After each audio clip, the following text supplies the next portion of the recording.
What is up, guys? We are live. Zach Ginn here. Rick in here. And in today's video, we're going to answer the question, can you get arrested for wholesaling real estate? Is wholesaling real estate illegal? And let me give you let me just answer this before, just tell you guys, yes, wholesaling real estate's illegal. No one can wholesale anymore. You're all going to jail for wholesaling. And the only way that you can even wholesale anymore is if you buy my course. And if you just join my mentorship in my community, because my community, will show you how to wholesale the right way, but you can't wholesale unless you buy my course. I'll tell everyone that right now. So join my webinar, hop on a discovery call, and $12,000 obviously. And we'll teach you how to do novations. And that's the only way to wholesale. And that's what we're going to teach you today, because wholesaling is illegal. And if you even say the word, you're probably going to jail.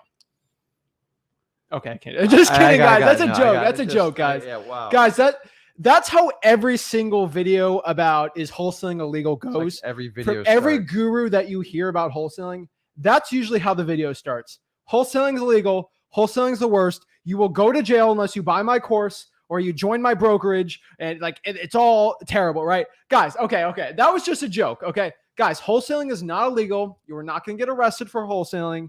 And if you do everything we say in this video, you're going to be fine. People really get stressed out over wholesaling real estate. It's legal. And guys, so many gurus do so many videos. We're just going to do a very long breakdown of this, because I feel like there's so much misinformation.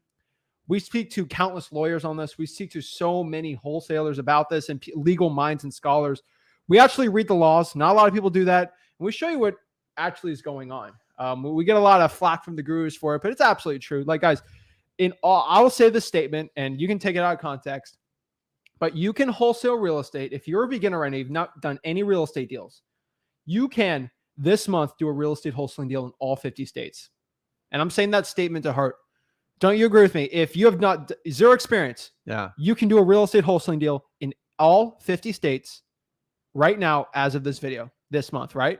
Correct. It's 100%. That is how the law reads. So we're going to break down all these laws, how to do it. I don't care what your guru shmuru says. I don't care. None are lawyers. They're probably all realtors, but I'm not going to get into that. But guys, wholesaling real estate is completely legal. And we're going to break that all down today. Does it drive you crazy that people just say wholesaling's illegal, buy my course? It's all scare tactics, right? Well, the trend is now to teach you everything but wholesaling, because wholesaling is going to be illegal and it's really hard. But let me show you a way to buy a property. And honestly, you're not going to know if you make money for 5 or 10 years on it. Dude, listen, I'll take wholesaling hand down. It is the fundamentals to get started in real estate investing, and it teaches you a skill set that will carry on to every part of real estate investing you do. And if you skip wholesaling, you might as well go straight to the realtors and go to MLS, because you're never going to truly know how to buy deeply discounted properties. The reality is, if you're worried about wholesaling being illegal, you have about the same chance, or probably less, as when you go out in your car and there's that little yellow or white line down the middle, worrying about that car coming over that line. Honestly, if you thought like that, you would never drive your car again. So we just got to pay attention. And any guru or anyone tells you something's illegal, ask for the statute and go read it yourself. A lot of this stuff is open to interpretation. And remember, people can introduce any type of legislation, but it has to be sponsored. It has to be voted and pushed on through. So a lot of the headlines you see, somebody asked to do this. Guys, this has been going on forever. Yeah. And the reason why, there's this Texas law I actually read. Someone sent to me a statute, and they said this shows wholesaling is illegal. That Texas statute basically said you cannot become a realtor unless you're that's literally what it said. Yeah. And basically the law is, there is a law in Texas, I will tell you, it basically says if you are assigning your equitable, it's actually a law. They actually made this law about wholesaling in Texas. If you're assigning your equitable interest in the deal, you have to disclose it to a potential buyer. And that's kind of the weirdest thing I've ever heard, because if you're wholesaling real estate, you give somebody an assignment of contract disclosing your price and your assignment fee, and that you're assigning it. So you're already doing it. You're already doing it. Now, that's kind of the funniest part, but I guess I have to say this about Texas, and because this is new information that I saw. If you're wholesaling, this is really weird. I've never taught this, but this is illegal technically. You actually can't go to a cash buyer and say, I do not have this under contract, but here's a contract for it, and then fraudulently have them sign an assignment of contract, but then cover the assignment of contract. I like it's really hard to illegally wholesale. Like, it's really hard. Like, you have to probably be a Ivy League scholar, lawyer, law mind to know how to illegally do, like, because either way, if you use any of our contracts, it's all disclosed. Like, it's just, guys, there's laws about being fraudulent, financial deception laws, fraud. You can't you can't forge someone's thing. Like, there's already laws about a lot of this stuff. It's pretty simple. A lot of common sense. Guys, listen, 98% of the United States of America, you can legally wholesale. So why 100%. are you focusing on? Well, it's 100%. Okay. Let's call it 99. 100%. Why would you focus on that tiny, tiny little skiver and give all your attention? You know why? Because the reality is negativity sells. And when people don't have anything else to like talk about, let's talk about that tiny sliver. I mean, the really like 1 in like 100,000 chance. And let me show you how to protect yourself against it. You can do this. And then all these like crazy agreements that are coming out. We'll break it down, guys. There's one sliver. There is one state that says you can't do more than one deal a year without a license. And we'll talk about that. But you could still do one deal there and then can go from there. But we'll break that down. It's not illegal. You could do one deal legally, and there's ways around it. And people are actually wholesaling in the state of Illinois without a license. They're doing multiple deals because it's not being enforced at all. But I'm not going to break that down. There's actually loopholes in Illinois. I don't want to say them, but if you talk to a lawyer, you're here. But guys, before I break it down, before we actually share this whole game, guys, do us a big favor. Make sure you smash that like button. Smash that like button. Hit that subscribe button. Comment below your questions. And we're going to break down exactly, is wholesaling legal? Are you going to And then we're going to talk to actually how to wholesale and stop this fear mongering. Guys, I'm telling you, you're wasting your time. If you ever have a guru that's like spends tons of time telling you how scary it is, dude, run. I'm just telling you, you're wasting your time. And 9 times out of 10, when they're doing that, they either have a solution to the problem. You ever notice that? Or they sell it to you. Or they have a different course to show you why you don't want to wholesale because it's too saturated. And I'll show you an easier way. There is no easier. There's not a shortcut to like real estate investing. Is there a million different ways to do it? Yes. Wholesaling is the foundation to get you started. That's what we're here for. Pump it up. Yeah, that's it. We're going to pump it up. Guys, there's currently, I just counted it. There's currently 4 states that have a law about wholesaling. And we're going to break down those 4 states and how they actually work and how to get around pretty much every single one of them. So we're going to break it down. So guys, before we break it down, and we're going to mention how you don't get sued in wholesaling real estate. And that's not getting arrested, but I think that's something that a lot of people should know still. And I think a beginner should really get education from it. So guys, do us a big favor. Make sure you smash the like button and subscribe. One last thing before we get into it. FYI, we are not lawyers, CPAs, financial advisors. None of those things. Before you tie your shoes, please contact a lawyer. Before you do anything at all, before you breathe air, contact a lawyer. That is my advice for you. Make sure they have a pulse too. Yes. So guys, let's get it going. Let's get jacked they ain't up. Got a heart. Let's learn some wholesaling real estate and let's get it ready. So guys, let's get it. Woo!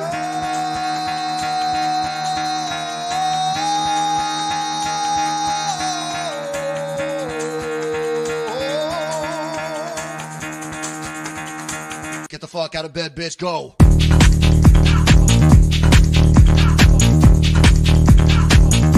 Get up, and get the guy go.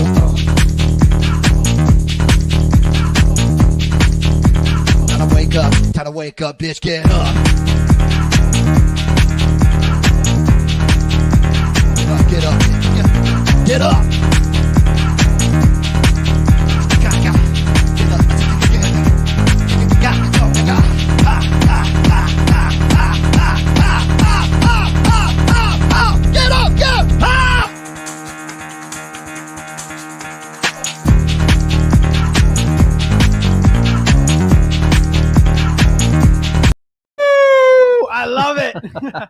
I love it, guys. I'm telling you, that should jack anybody up. Get ready to go in wholesaling real estate. That's where you focus your energy, not on all this like negative stuff. Oh my God, am I going to jail? You're not going to jail, guys. I'm just here to tell you, actually wholesaling, a lot of it if you use common sense, it's going to cover you for 95% of the stuff. The rest just comes down to contract law, which is something you need to learn anyway. So let's break it all down. Let's kind of talk about, is wholesaling illegal? You're gonna get arrested for it. So let's sort of break all this stuff down. Now, I will tell you straight up, you should at minimum just read the laws in your states when it comes to real estate contracts. I think that's pretty simple. I always tell everyone to do that. Just search real estate laws state, and just spend an hour or two, just read what the laws are, how probate works. It's not complicated, and I promise you, it doesn't take a genius just to read it. If you're going to spend an hour on TikTok today and an hour on, Instagram, like, is there any lawyers on TikTok? Oh, there's a ton. Really? Oh, there's this funny guy. Take a look at that. He's got like all this bling. Hey guys, He's your actually suggestion really on TikToks? we're not gonna. We go down that rabbit hole. It's I'm not gonna interesting. break it down, but let's just say TikTok just found out he liked fishing, and it's all over for him. So let's kind of break this down. And dancing monkeys. Yes. So let's get it all down. So here's the first question. Is wholesaling real estate illegal? I think since you've been wholesaling, they've been telling you that wholesaling is about to become illegal, right? Honestly, since 2003, this has been shoved down my mouth. Honestly, like actively, 2003, 4, 5, 6. Oh my God, I thought the world was going to melt over wholesaling. And then you guys kind of know what happened after that. We had a market meltdown, mostly on the mortgage subprime. And then I didn't hear anything about it for 8, 9, 10 years. And here we are again. Maybe it's a good predicator for what maybe might happen to the real estate market. And by the way, I don't know. I'm along the ride for the rest of you guys. And any guru who tells you exactly this is what's going to happen, like Mr. Kiyosaki, that for 9 years has predicted a crash of the real estate market, he's been wrong for 9 years. The 1 year he'll be right. He assumes you all will remember him for being right. But yeah, what is the word illegal mean? Like, it's funny. I find this a lot with real estate agents and brokers. They'll use the word, well, that's illegal. I'm like, no, that's an MLS rule. And if you violate it, then you're subject to the fines and board review. I'm not part of the MLS, so it's not illegal. It's just I'm breaking one of your rules. So yeah, it's crazy. So guys, wholesaling fundamentally is something that has been done ever since the United States was a country.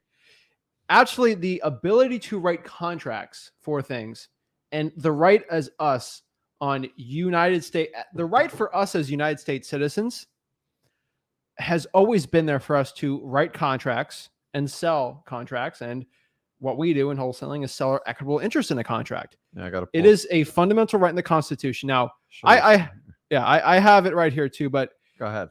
Don't you believe in the Constitution? 100%. I love the Constitution. I have been to the National Archives. I've read the Bill of Rights. I've read the Declaration of Independence. I've read the Constitution front and back. And not a lot of people read it. I've read it through and through. And I can tell you right now, we have a right as United States citizens to have this. And I hate to say this, I really do, but in college, I did have to write something in a business law class. This guy, he got his Juris Doctor from Harvard, whatever he was the big shot professor. He made us read hours of this contract, how contracts work in the United States and all the laws and code on it. And something that's always got in my mind is the contract clause in the Constitution. And this really brings back to wholesaling. And no one in wholesaling real estate ever talks about the contract clause in the Constitution. But let's go here. So this is Cornell Law School. And this is basically Article 1, Section 10, C.1 of the Constitution. And I don't want to get too confusing for you, but let me just kind of break down how the Constitution pretty much, I know lawyers going to eat my lunch on this, but I don't really care. But pretty much we do have rights as citizens. So basically it states, no state, right, or country shall enter into a treaty, alliance, or confederation, grant letters or marquee reprisal, coin money, emit bill or credit, make anything but gold, silver, coin, tender, and payment of debts, pass any bill, ex pasto law, or law.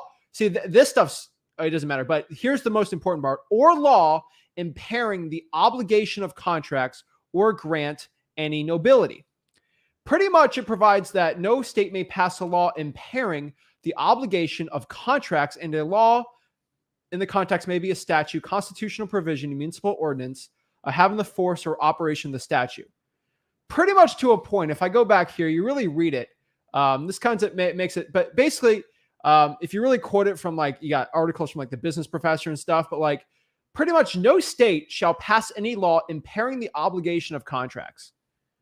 To a point, I could say this a million ways, but like no state, no government in the United States can really oppose your obligation and your rights to create contracts in the United States.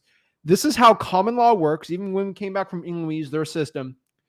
We as Americans have rights to create contracts, and the law, the court system, has a duty to enforce those contracts. And I'm telling you, unless you think that the whole lobby in the United States, lawyers, people that make money off of the legal system, contracts will always be a thing. And it is clearly in the Constitution that Americans can always write contracts, right? Yeah. We have a right to create contracts. And so this is why you're not going to see many laws about contracts. Even the law in Illinois never talked about it did talk about contracts to a point, but it never stopped people from creating contracts. They force the person who writes the contract to do certain things sometimes, but really they're not going to. You can legally pretty much never ban wholesaling, because wholesaling real estate is the process of us creating contracts and selling that contract. Yeah. So the challenge is always NAR wants everything to funnel through their system. What's NAR? National Association of Realtors. We love our realtors, but the Bluegrass put a good comment on there. Oh, yeah. It's an organization, and listen, NAR makes its money by keeping members paying their dues. Do you know most realtors are inactive or don't even sell a deal a year? So it becomes this, if you have everybody paying $1,500 dues, I don't know how many members they have. They have some. Yeah, they're all businesses, and they're all lobbying, and they all want you to become a realtor or do anything. But here's the thing: fundamentally, they can't ban you from wholesaling real estate. They really can't. Correct. So the challenge is a lot of these things that are being put on the books haphazardly by politicians. The question is, are they really enforceable? Because based on the United States Constitution, it's clearly written they cannot interfere with your contractual rights. Here's the thing. I love this. Are you ready? Yeah. I just brought the contract clause of the Constitution. Mm-hmm. I have not one documented case, and I would love to find something where someone has gone to jail for wholesaling real estate or been fined more than $10,000, which it really does. I want to see somebody in Illinois get actually pursued for this, and then it fails in appeal court. These laws today are not being enforced because it's pretty much an enforceable law. Yeah. And that's the problem. You're not seeing anybody in Illinois being arrested or fined for this law because it's unconstitutional. And yes, if some prosecutor tries to fine me $50,000 for wholesaling real estate, you sure bet I'm going to bring that thing all the way to Supreme Court. And what do you think the Supreme Court's going to look at? The federal law surpasses the state law. And you've seen this on a lot of things. I'm not talking about anything recently in the past year because I don't want to get in the politics of that. But like a lot of the Supreme Court and federal courts look at what the actual Constitution states. And a lot of the, let's say, controversial Supreme Court rulings, we're not getting into it. I'm refusing to get into it. But those are off arbitrary terms, more or less. I think people know what I'm talking about. The Constitution clause is stated clearly, right? Yeah. People are like the Second Amendment, then they read it and then they're trying to interpret it. But the constitutional clause is pretty black and white. A state can't stop somebody from creating contracts. So to a point, if this ever gets appealed, it will get destroyed. And with the amount of money we're making in wholesaling, I would love to see someone try to enforce that. You're going to lose. Yeah. So all this talk of at one point, everybody getting together and creating this protection thing. The only thing I would be in favor for, if they raised a fund, they had a neutral board, and then if somebody gets attacked in one of these states, that you take the money and go hire the baddest, toughest lawyer and beat it down. Because if you beat it once, you set precedents and case laws. And that would, in my opinion, would send a bigger message to the rest of the states. Here's the problem. That sounds like a great idea. Yeah. But somebody has to get in trouble for wholesaling, which it doesn't happen. It's not being enforced. If it was being So enforced, let's talk about the people that do get in trouble. What do they actually get They in trouble don't. for? the only people that get in trouble for wholesaling are people that are self-governed. What does that mean? I don't know. Let me explain this. Go ahead. So if let's say I'm 10 years old, right? And I didn't clean up my room.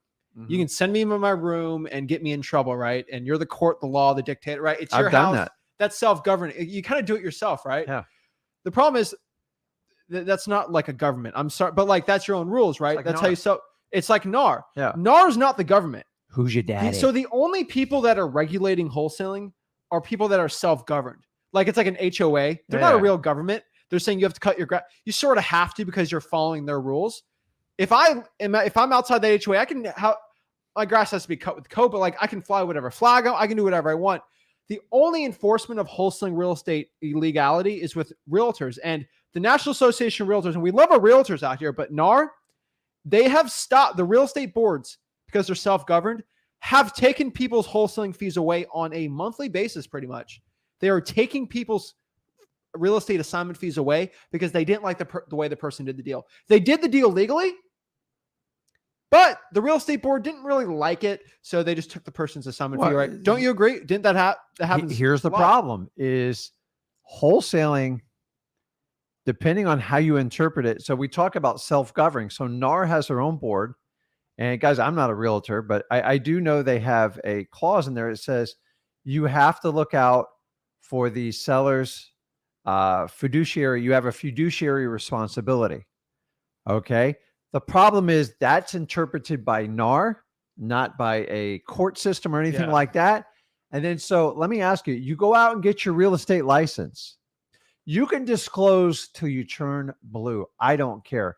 Honestly, I think you confuse the heck out of people when you are a broker or an agent and you try to do wholesaling, because at any time that seller can come back and go, on that listing, on that contract, it said he had a fiduciary responsibility and he or she didn't live up to it. They got greedy and they bought the house themselves. Sign all the disclosures, everything you want to do. At some point, that's the problem you have with it. So if you're an agent and your fiduciary responsibility is to look out for the seller and their best financial interest, it doesn't say, are that the best terms? Is that the best way to sell it? And that's where wholesalers and realtors have this clash, because they're governed by a private entity that is in the interest of growing the Realtors Association and crushing the wholesaling industry. So you're never going to get them to collude. So that's why we get all this negative press on it. That's why I tell you guys, listen, if you want to get your real estate license, go out. They're going to teach you to be a realtor. There is nothing in there that's going to teach you to be a wholesaler. And honestly, when you go and you think you're going to flip haps, you're just going to confuse your seller even more and more. I'm telling you guys, I've been doing this 20 years. I would have lost out on so many deals if I was a real estate agent. And so if you're a broker and say, Zach's a realtor, I can bring him in anytime and share in it and he'll do all the work, is the classic American business thing that we love. I'd rather him do all the work, all the showings, do everything, and give me some sort of marketing fee or action on it. So it's crazy. So no, you can't be arrested, in trouble for wholesaling real estate. What I can tell you here, though, is there are laws. We're going to break down too how DNC works, the DNC list, telemarketing law. We're going to break that down. That's a little more different, right? But we're going to talk about how you guys are getting this message that you need to get licensed to protect yourself. You don't. You don't. You actually, when you get a license, you open yourself up to such another door of liability. And if someone doesn't tell you that, they're not telling you the truth, because now it's clear as day. You are now responsible for all disclosures, because nothing's assumed anymore. This is the best analogy to becoming a realtor for wholesaling. And I'm going to get in trouble for saying it, but I'd like to say some stuff. But here's the thing. It's like being in a fraternity. And this is what I mean. A fraternity can call you up at 4 a.m. And tell you that you have to get up and do the stupid little thing for initiation, right? And you kind of have to do it because you're in the fraternity, right? Well, they threw a bag over my head. Okay, we're not going to break that down. But like, you're in the fraternity, right? You have to do the rules. You have to. Now, if a fraternity calls me right now and says you got to get up at 4 a.m. and go, I don't know, run around and spray paint the rival fraternity, I'm going to say no. And they can't do anything to me. They can't say anything. But once you choose to be in the fraternity, you have to follow their rules. You do. Even if they're stupid. But wait a minute. somebody in the wholesaling business told me I'm going to get my license to protect me against that. Wait, no. Let's use this analogy. One of your friends said that you should be in an fraternity to wholesale. Is he in the same fraternity? Yeah. Oh, is he going to make money if you're in the fraternity? Huh. That makes a lot of... See, I'm choosing an analogy. Wait. Let's change the word fraternity to be licensed. Every person that says for you to be licensed, they are licensed. Guys, have you ever met a vegan? They will tell you and try to convince you to become a vegan. Have you ever met a CrossFitter? They'll tell you got to do CrossFit. Yeah. Met someone that does Pilates? They'll tell you have to do Pilates. Guys, it's the same thing. When I talk to people, I tell them they should do wholesaling all the time. So like, guys, think of the reason why people are telling you to be licensed is because they're licensed too. I don't know many people that say you should be licensed for wholesaling that aren't licensed. Do you? I don't really see any. And it's shocking to me that people just willy-nilly think, oh, I'm just get a license now. Guys, you're joining a fraternity that has stupid rules that's going to make you do crazy stuff. And you're doing exactly what they want you. They want everyone to conform because in the end, they just get the fees. They get more political power. They're one of the largest lobbying groups. And I'm here to tell you they guys. have a bunch of antitrust legislation. They might get the axe. That's why they've got in the state of Florida a 21-page contract. I don't know about you, but the people I buy homes from, they're not going through 21 But I will pages. say this. We are saying nothing mean about the National Association of Realtors. They are an independent organization. They can do whatever they want. I'm just not a fan of joining them. It just like it makes no sense.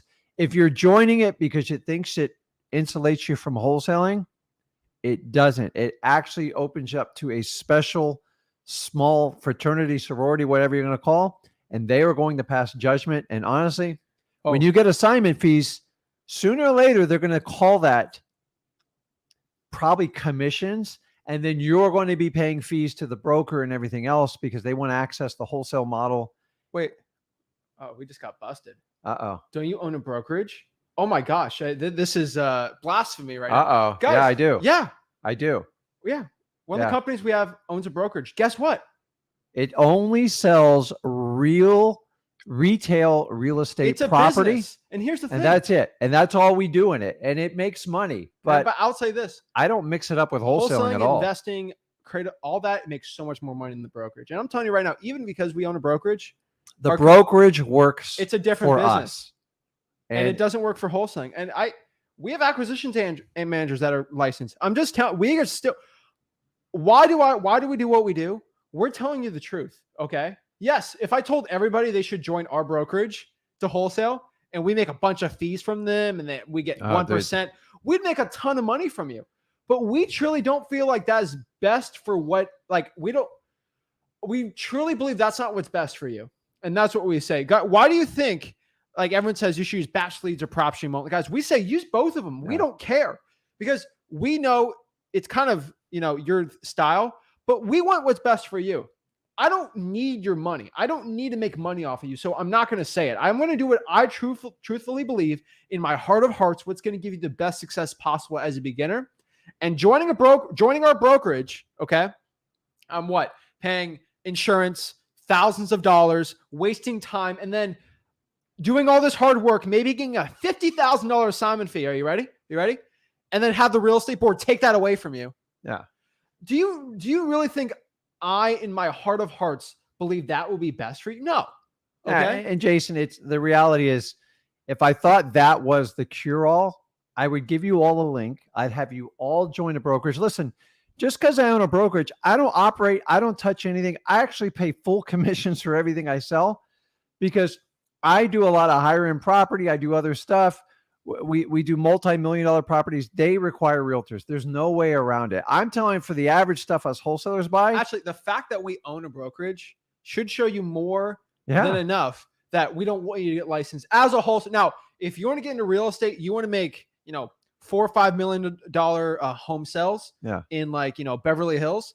Hey, join a brokerage. You're probably perfect for it. But if you want to make millions of dollars wholesaling real estate and not working your butt off like that.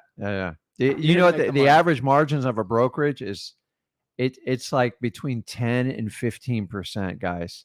So when they tell you they sell hundreds of millions, the amount of advertising and costs, like the real brokerages, it costs money and they got to run them like businesses. And they have to have 30, 50, 100 agents to make them profitable because you have to have people managing and running those businesses. Guys, if I truly was just in the money grab and said, listen, I need to do this, there's a new thing out there and you guys need to be aware of it. EXP kind of started this. I'm not going to. No, but what happens is they've taken the best of multi-level marketing and they've merged brokerages. And basically they've built a model whereas if I go out, I give you a link, you sign up, I earn a couple $100. And then you're encouraged to sign up 5 or more of your friends. You guys know how this works, right? And I'll say this. And they assume you're going to do nothing. It's crazy. And then how much better if you think that's going to protect you from the wholesaling umbrella, then people are signing up and doing that. And it's like, I get why they're doing. I just don't think MLM belongs in real estate in that fashion, because who does that ultimately benefit? Number one, the person that refers it, and number two, NAR. Everyone else basically gets screwed on it. So let's break it down into our NFT offering now of $4,000, right? Are we selling a wholesaling NFT now? Right? Yeah. Is that a thing? No. Oh, we need a whole other thing. Guys, listen, if if you truly want to understand how NFT works with real estate, don't listen to gurus. Don't listen to investors. Go down to your county property appraisers and your county tax collector. Ask them about it and ask them what their plans are incorporating it. We're the only YouTube channel for wholesaling. This is the saddest part, that has not had a video on NFT and wholesaling, which is like because listen, your county people and your state, they are not getting rid of their systems. If you guys think NFT is just going to replace everything, what do we do about the properties bought the last 100 years? They will be used in real estate in the next 50 years of my lifetime. I can almost guarantee it. But I am not saying it's going to be happening in the next. Guys, talk to your state officials and your county officials and see what their plans. And when you hear like we haven't even talked about it, stop worrying about NFTs like right now. It will be an added layer. And honestly, when the government figures out how to do it, we're all just going to pay more and go through more bureaucracy, in my opinion. So title has to be underwritten by a human being. There's no way a computer can completely do it unless it was done from day one. And guys, stuff can still be manipulated. You guys read about it all the time. I'm telling you, with the NFT thing, it's a like, great distraction. Okay. It's like if you remember the 80s, it's like when Pong came out with the Atari and saying, you know what, your kids are going to be sitting behind one of these things and playing video games all day. One of it, I was I had to go to all my friends' But here's the thing. It's like being in 1983 and saying, you know what, in the next year, all the kids are going to be playing video games and doing all this on a computer. It's like, okay, we're 30 years away from that. Okay, let's chill out on that. So I don't know how long away, but I'm just telling you, I stuck to state and county and they have no plans of incorporating any of that stuff in their current thing. And I'm telling you, it takes 5, 7, 10 years just to get policies and procedures in place. I don't see how you can do it. Maybe a brand new built house but what do we do about all the houses before? Because remember, blockchains established that, okay, here's X amount and it's just done. Well, what do you do about stuff that's had 150 years history? Yeah. There's no way. Steve wants to, Steve, bring us your opinion. I'd love to hear people's opinions on this. Jump on the live. We got some great opinions on this. I want to bring some really good points up. And if someone doesn't agree with me, I would love to say it. I would love for someone to come up here and say, you know what, Zach, you know what? It's actually a good idea to be governed harder, because we love the government. We want more. I always tell you, right? I every time before our lives, I say, you know what? I wish there was more government that could tell me, that will give me more rules so I can follow it. I love following rules. But he's not feeling good. No, but here's the thing. I would love for someone to give me the argument that, we should be governed harder from people that aren't actually doing real laws without the Constitution. And whatever that person feels like it, they should tell me what to do with my own personal business. No. Okay, guys, you should follow the laws in your state, in your county, and your country, and the Constitution. You should follow the Constitution.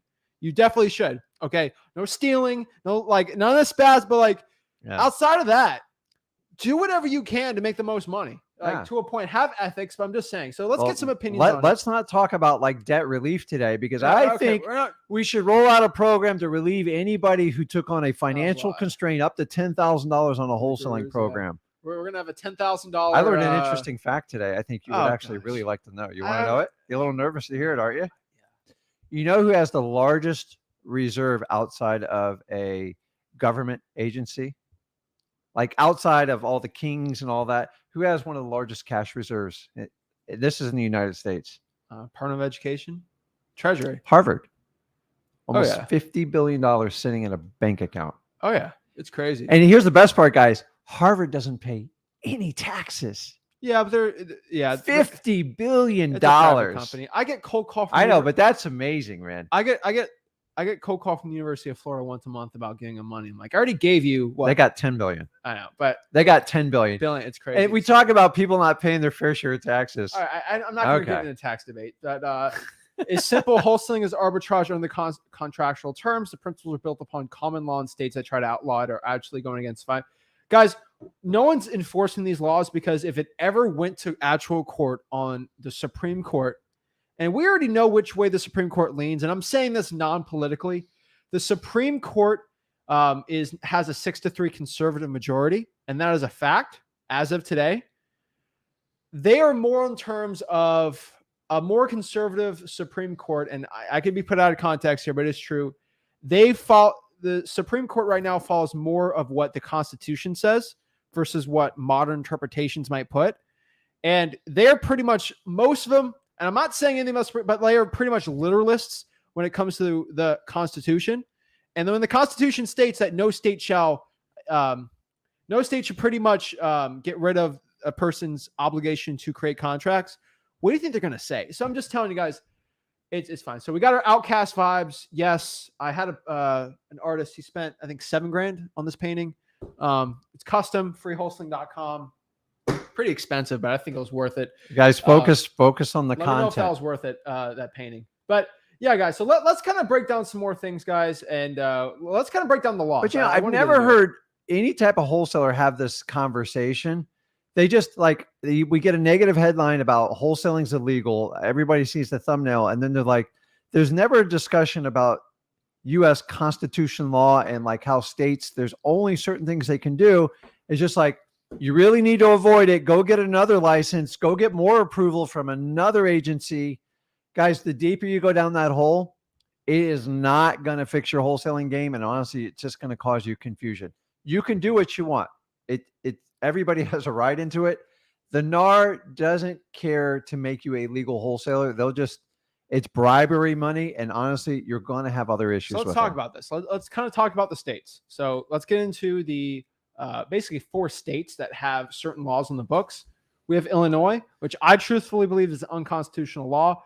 The law in Illinois, and I'm going to tell you what the true law is. It's not a wholesaling law. Everyone thinks it's a wholesaling law.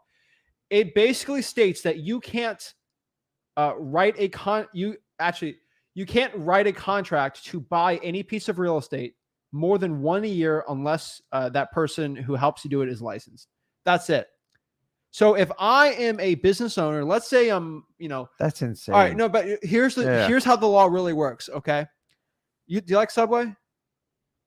I like Subway. Pub subs are better, but I like Subway. Jared kind of ruined it for me. Oh gosh. Okay. So. But here's the thing. So, let's say I want to make a Subway. Actually, yeah. You really did ruin it for me. Actually, Subway in Chicago is not a good analogy. So we're going to say McDonald's, okay? You know what? I worked 65 years at my job. I saved up $500,000, and I'm going to create 2 McDonald's operations. You probably need a lot more money to make them out. Let's say, actually, you know what? Let's say I want to make 2 diners, okay? I love my mom's cooking. She's a great cook. My wife's a great cook, whatever. I'm 65, and you know what? It's going to be my retirement, right? I'm going to buy 1 piece of real estate. It's going to be my diner. We should buy a diner. A nice burger diner. Is there any diners for sale? I don't know. I don't know if there's any diners for sale. Hopefully it's a good business. But I'm going to buy a burger joint, a diner, okay? And I'm not going to run this thing to the ground and have to sell it. I'm going to buy a legit, make a good diner. So I'm going to make this diner, and I'm going to agree to buy it. And I find a guy who wants to sell his diner, and someone offered $5,000 to find a buyer. So I go and buy the diner, right? Yeah. And I agree, a regular sale.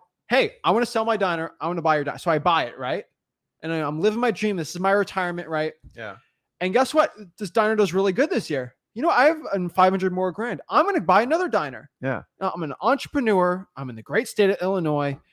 It's just such a great state. I find another guy who wants to sell his diner right now, like maybe let's say 5 miles away. Mm-hmm. I'm like, this is great, right? I agree to. No, it's illegal for me to buy another diner unless a realtor went in that transaction, because that's the second diner. That is illegal. Guys, you can't buy more than one piece of real estate a year in Illinois without being licensed, which is ridiculous. You can have a realtor do it for you, but that's how the law basically states. So that is how the law honestly is. You can read it whatever way you, but that's pretty much how it works. Now, Illinois has never really enforced that law. There's countless examples of people buying more than one piece of real estate off market that's not licensed in the state of Illinois. I'm telling you, the prosecutors in Illinois are not going after 65-year-olds trying to buy his second rental property in a year.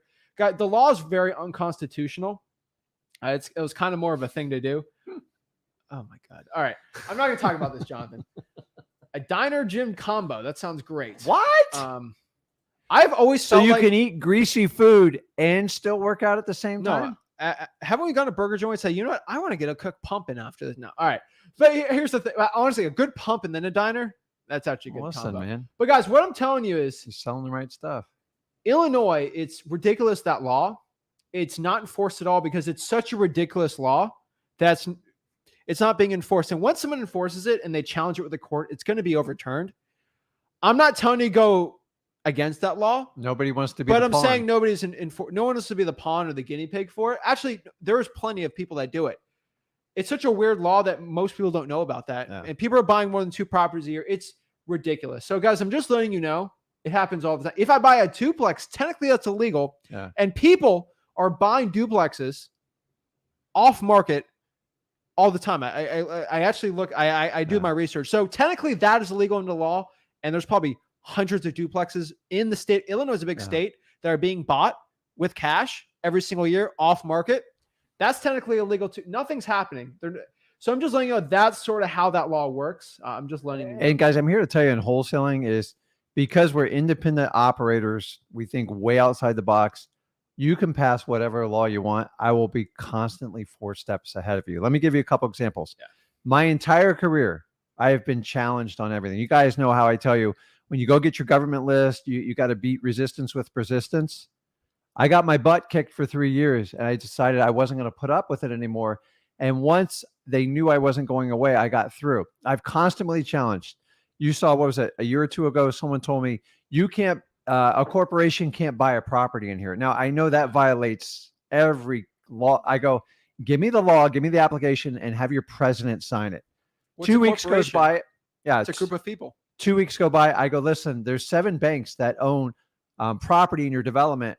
Are they a corporation? Yeah, well, no, you can't treat me differently. Well, here's the thing. You can't we have laws about discrimination. Yeah. Because if you don't let corporations buy something, you gotta say, you know what? I don't like the way you look. You can't buy in this neighborhood.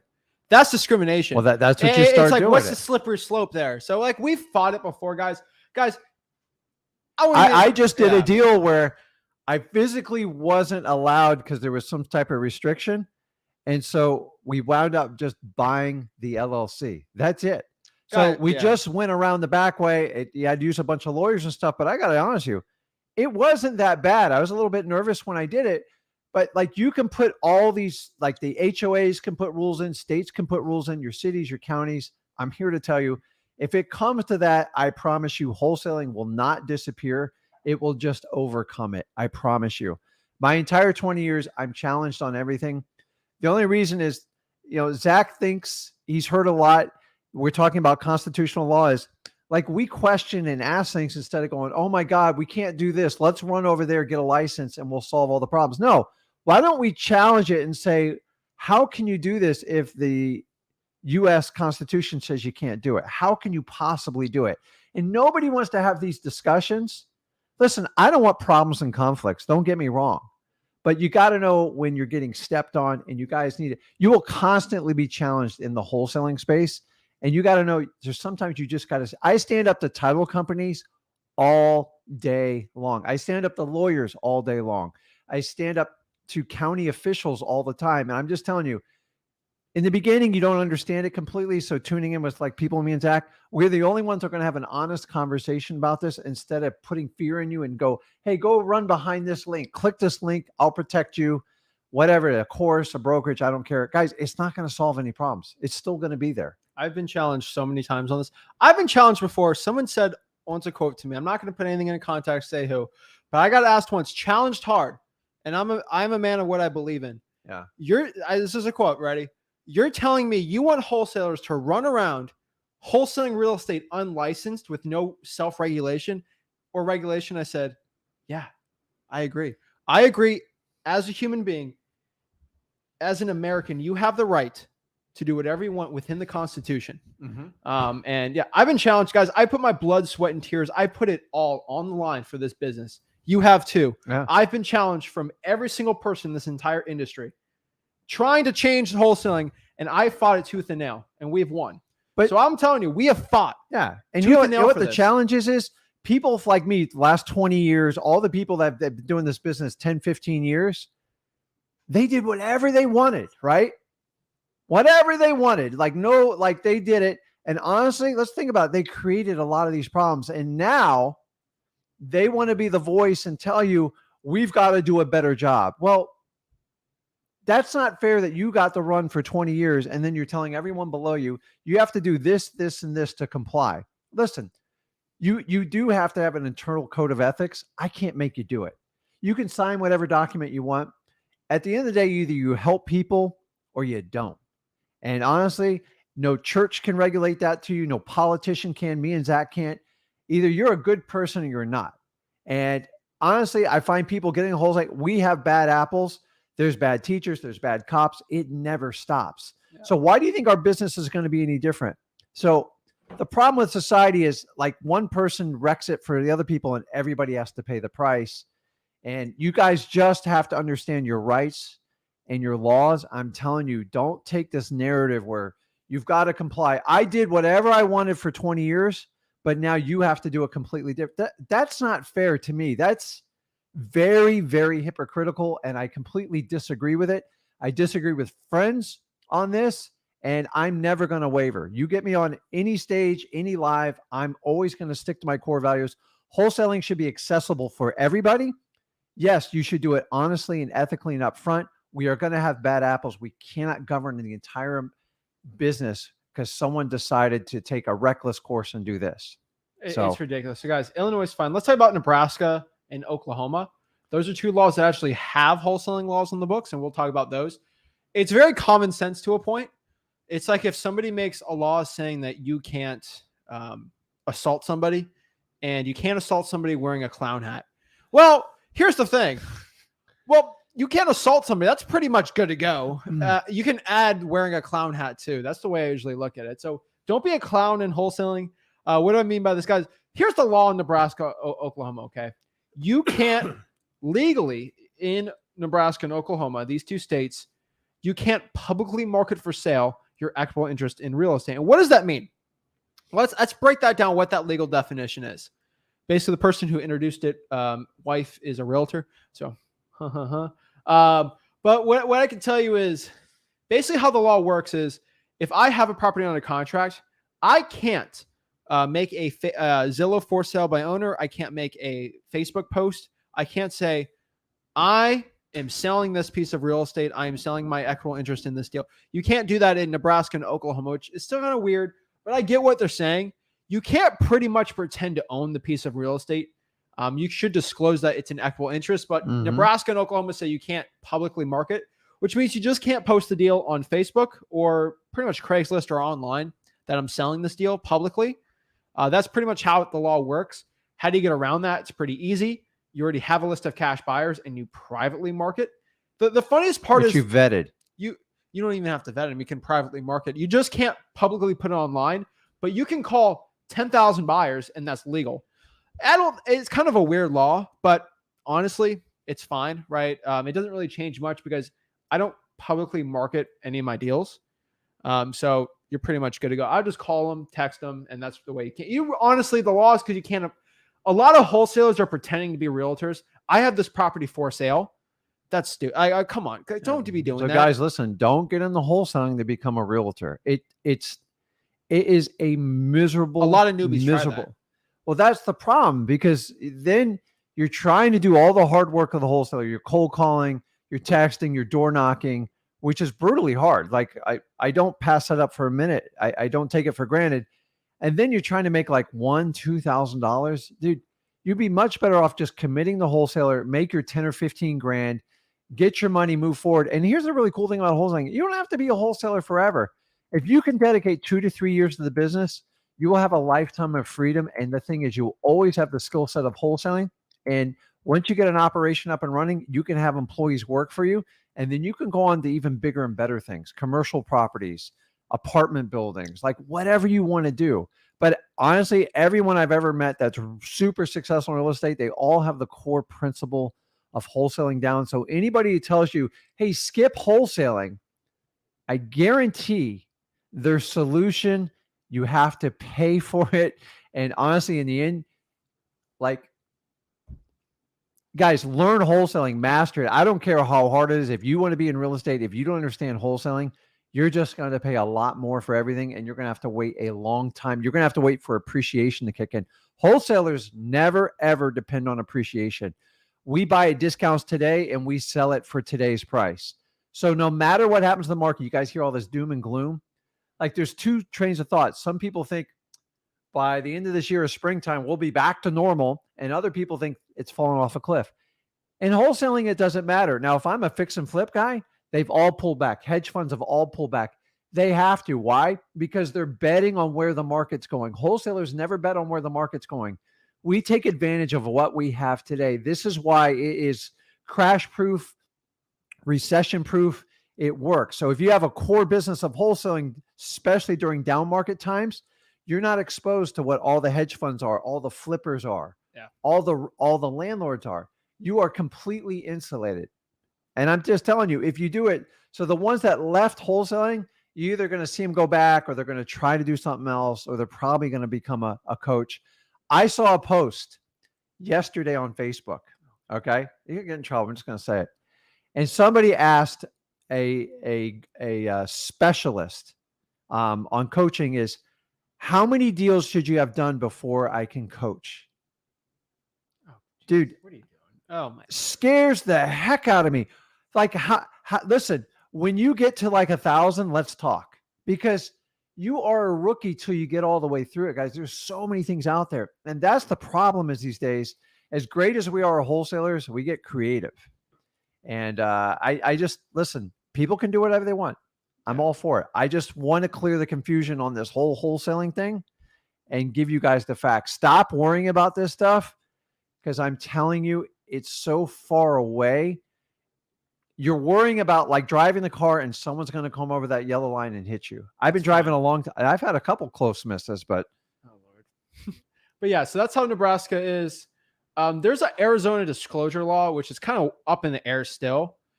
Pretty much it states that you have to pretty much just, I'm going to try to pop that up. Arizona's got a weird law with disclosure. I'll pop it up. I'll get the official wholesaling law. Pretty much you have to disclose to a buyer. Let's see. Hold on, let me write it down.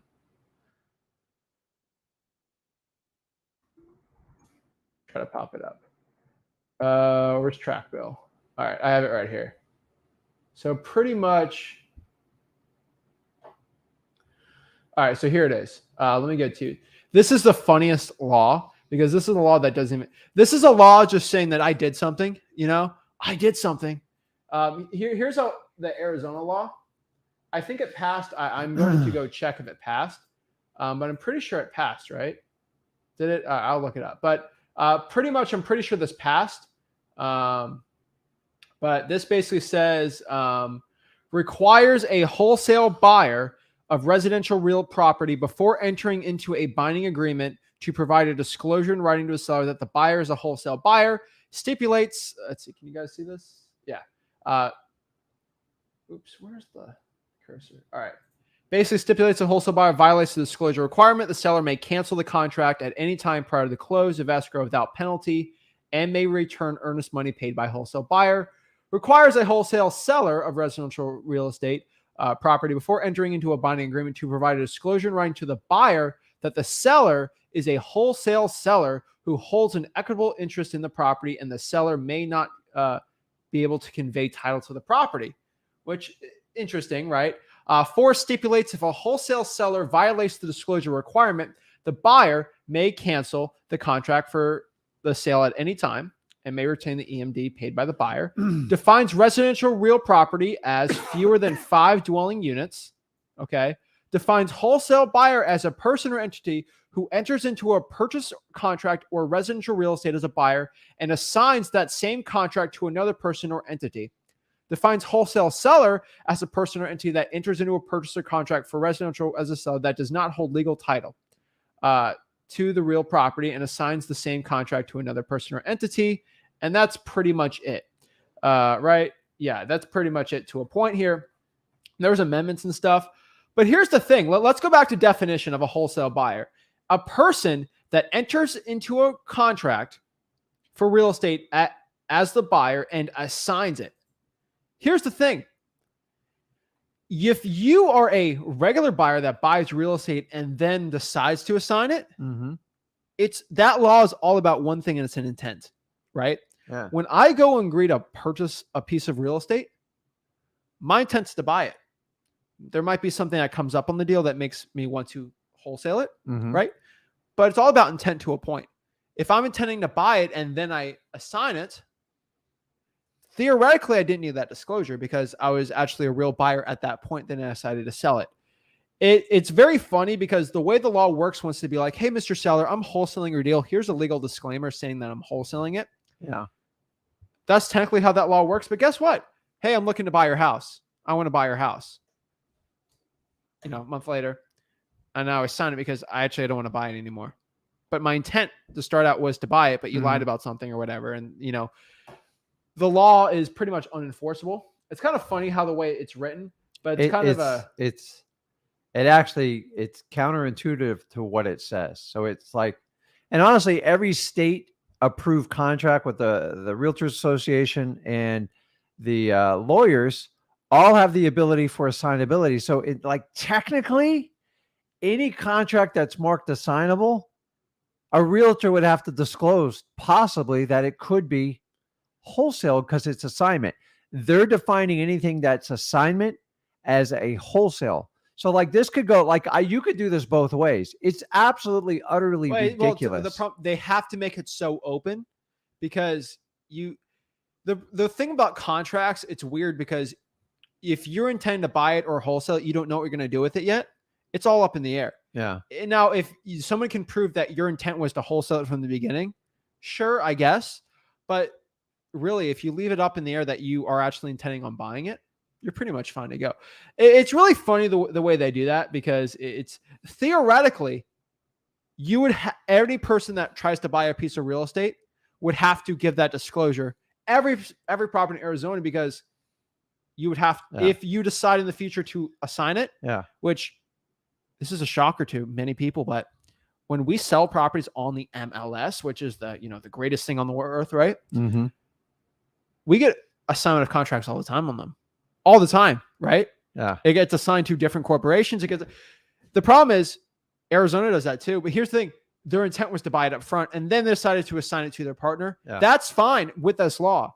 So they made it open. They made it loopholes because they didn't really want to do anything. They wanted to act like they did something, but it's so funny the way they do it. It's hilarious. So guys, yes, it's like, but the thing is, a lot of people are saying, okay, well, now we have to put all these disclosures. And I'm like, okay, the problem is we're going to wind up like realtors. That's why they have 20 page plus contracts. Yeah.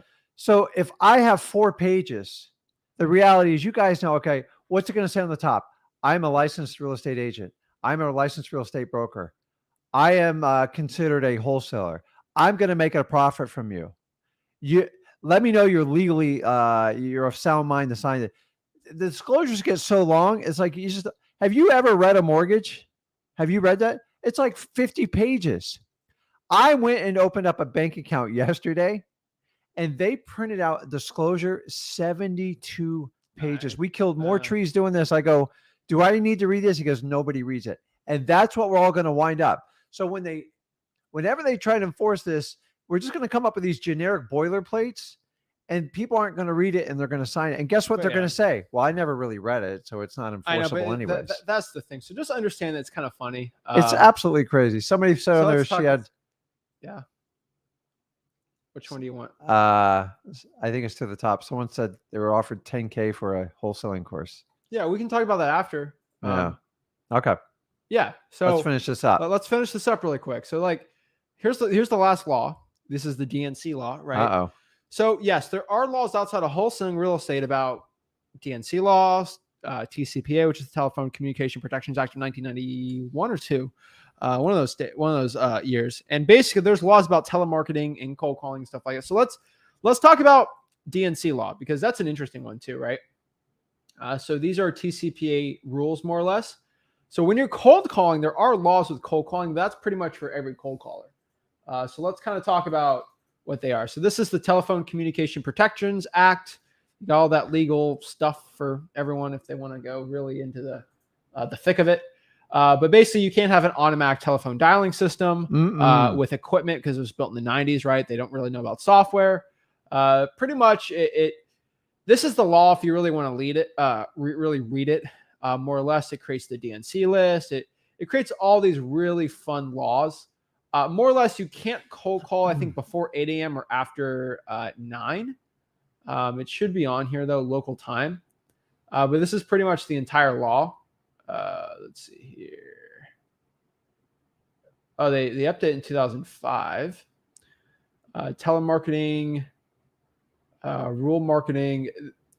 All right, actually, how many pages is this? Is actually okay? It's a lot more pages than I thought. But we'll look up TCPA time restriction. Pretty much, you got to know it's 4 8 a.m. or after 9 p.m.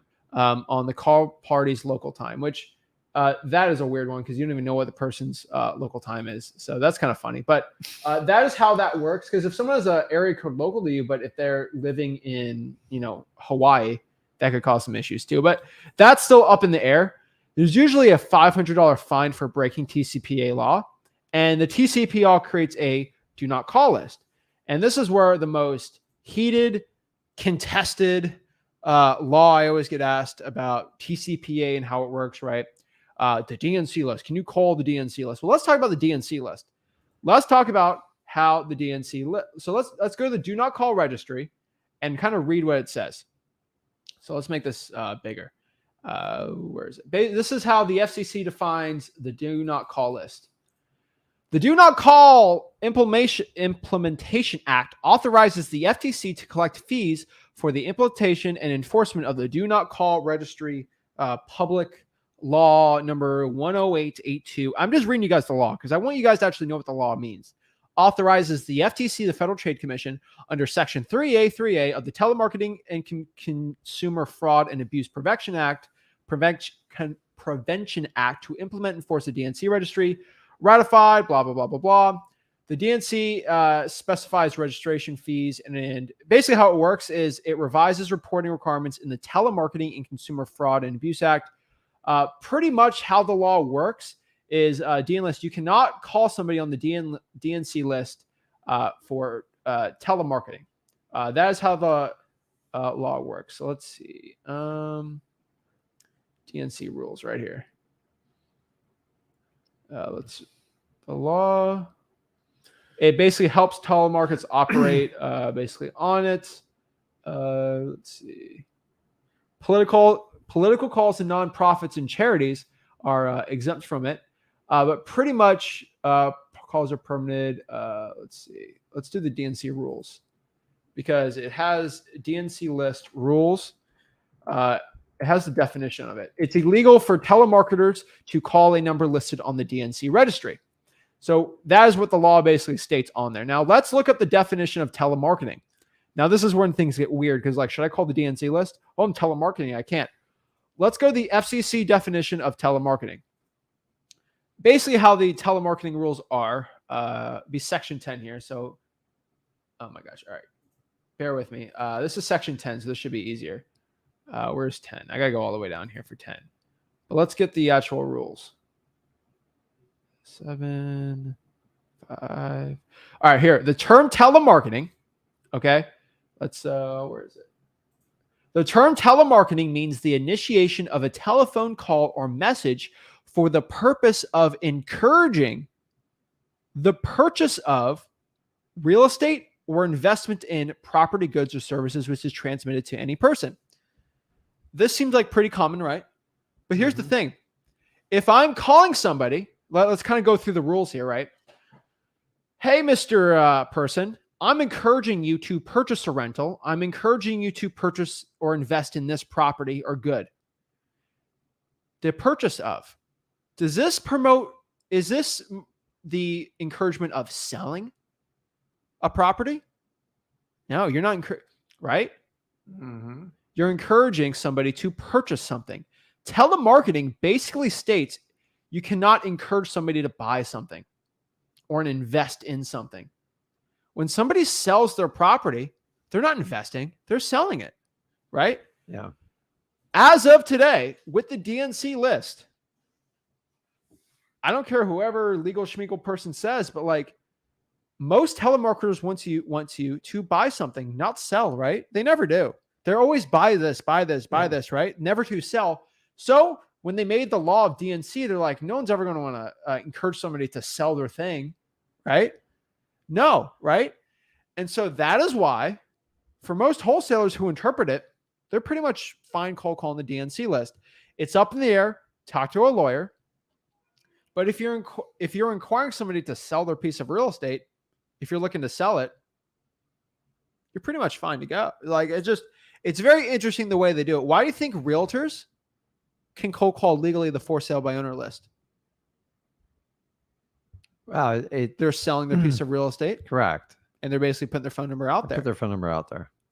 Legally, though, you can't telemarket that person for a listing, theoretically, if they're on the DNC list, but they don't get in legal problems because, first of all, they're selling their property. Yeah. They're selling something, not encouraging the buying of. So just, guys, understand this is how the DNC law states. So you make the decision for yourself, but pretty much you're legally fine wholesaling Okay, a lot of these lists. I can't take another legal document. No, but here's the thing. I made this for the people I get it. that want to actually know how the law works, because I see gurus say you can't call the DNC list, and they're like, because I said so. That drives me crazy. So guys, read the stuff that's written, and honestly, you have to kind of make your own interpretation. Yeah. A lawyer will always give you one, and keep in mind, more than half of them are wrong. It depends on which side of the argument they want to be on. So I can find one legal argument and find a lawyer that's pro and a lawyer that's against it, and they go forever. So that's why they need judges. 50% are wrong every day, right? They got to be. Otherwise, I know. So here's the thing. Neo Jason's got a really good point here, and I want you to answer this. This is hilarious to me.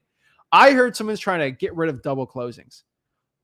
You pretty much can't stop somebody from double closing. Am I correct? Yeah, you can't. So, and Jason, like there's no bad question here, so I'm not picking on you. I actually enjoy your questions. His great ones. When the problem with your statement, and this is a teaching moment, is when you put the word "I hear," there's no credibility to it. That's true.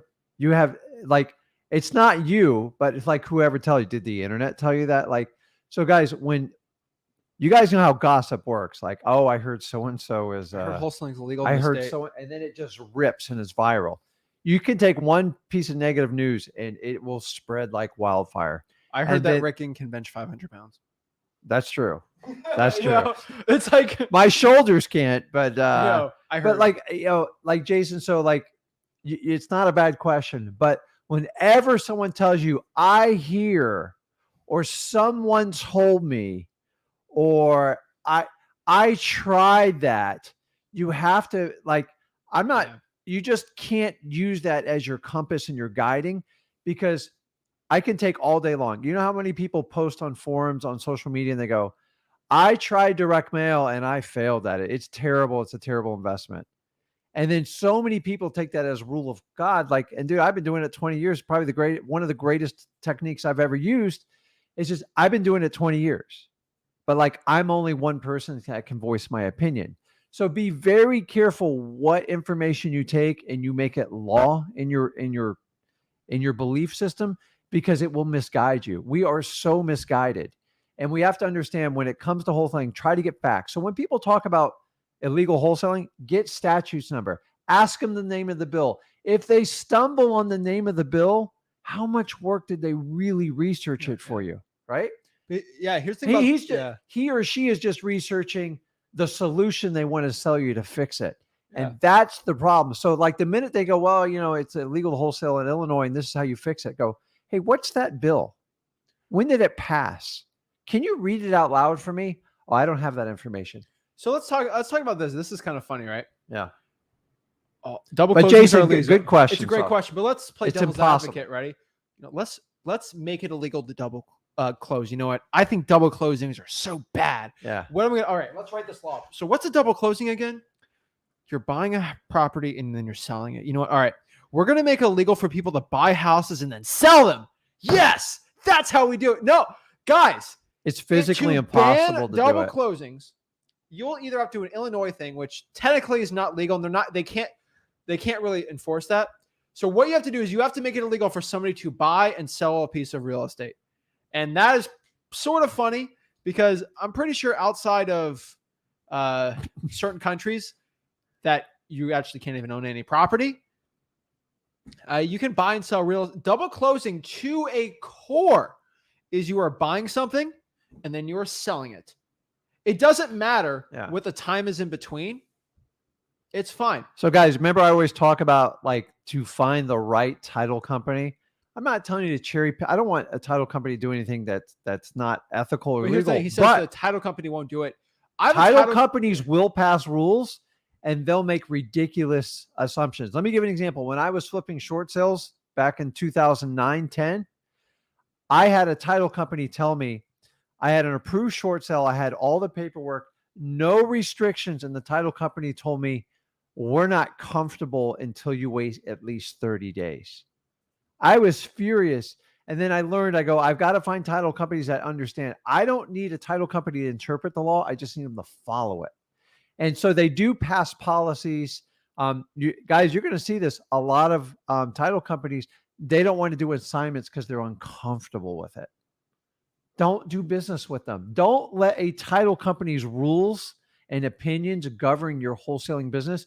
Go find people that will follow the law and get away from these companies that are restricting you. I do want to pop up a comment and a question. So I will say this from Gary.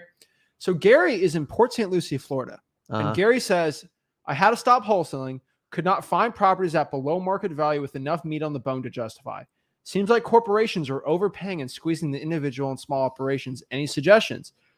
Gary, I have over 100,000 reasons why Port St. Lucie last month was very profitable for us. Yeah. And I'm not going to call myself a big corporation because I don't think we really are. Guys, we run a 6-figure a month wholesaling real estate operation in Port St. Lucie. Gary, I've been doing this 20 years, Gary. I've had so many deals. I'm saying this respectfully. Yeah.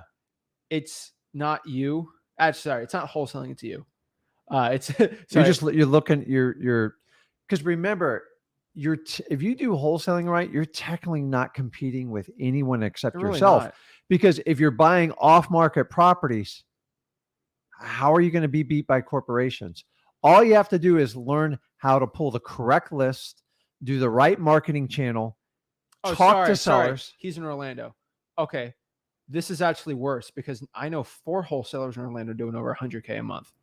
So that's actually worse. Okay. Dude, Broward, Dade, Palm Beach. Dude, it's so much worse than further south and we still do them. 100K a month in basically the Orlando region. And they do some in Brevard too, because they're kind of already up there. Guys. So Gary, hop on a live. And if you want to talk about it, we can talk. We'll break down your marketing. And honestly, I'm here to help you. I don't look at anyone as competition because everybody comes to my backyard thinking, oh, well, if Rick can do, I can knock it out. And they come, they go, some stay, some leave. The reality is if you consistently wholesale and consistently market, you will do it 20 years plus, just like I have. But I'll break this down. Anyone is invited to hop on here and tell me why wholesaling is not working for them. But I will give you this disclosure. We will personally help you. Yeah. Here's the issue. This is why probably I'm not the nicest person for this. And this is why probably I can't sell courses, right? I'm going to tell you the honest truth of why you're not being successful right now. You might not like it. It might not be sweet or nice or the sweetest, most caring thing, but I'm going to be completely honest with you. Okay. If you come to me and you say wholesaling doesn't work and you have not cold called 500 sellers, I will literally say, well, do that and then come back to me.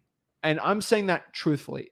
Sometimes you just, by us, like I know we go against the grain, but honestly, I think wholesaling is a very basic, fundamental like skill set. And if you learn it, it will open up so many doors. But like sometimes as a father, you guys just got to tell your kids sometimes how it is. And it's not what they want to hear, but it's what they need. And they'll thank you down the road. Here's an example. Love this kid to death. When he was young, he played basketball. He loved it. Listen, he was okay at it, but it's like a rec league. And like, so when we're getting ready to like go late middle school and high school, I sit down with him. I said, listen, what do you want to do? He's like, I love basketball. Listen, I love you, son. Basketball and wrestling at the same time. I know. I love you, son, but I don't know where we're going to go basketball past middle school, because it gets, you guys know the competition in high school. A lot of these kids are in shock. Like, you got kids playing soccer at 3 or 4. You got kids wrestling at age 4 and all this. I said, let's find something that you got a shot in. And there was a flyer for wrestling. And correct.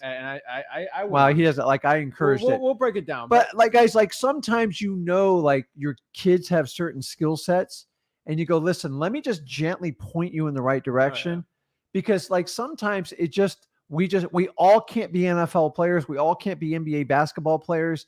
And listen, if you want to have fun and go with it, but like when you get to high school and college, it's highly competitive and you have to be prepared for it. So Wealthy Vision has a really good one. You're not a wholesaler till you get 1,000 no's. I completely agree with that, actually. Yeah. It's true. So we're going to break down one last topic, then we're going to get in the one-on-ones.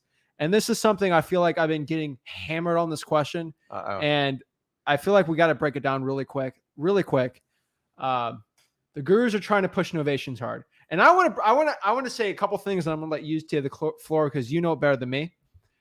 Why are gurus pushing innovations? Let's think about this from a very big perspective. Why are they pushing it?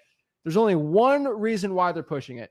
Because they think that's how you're actually going to make the most money? No.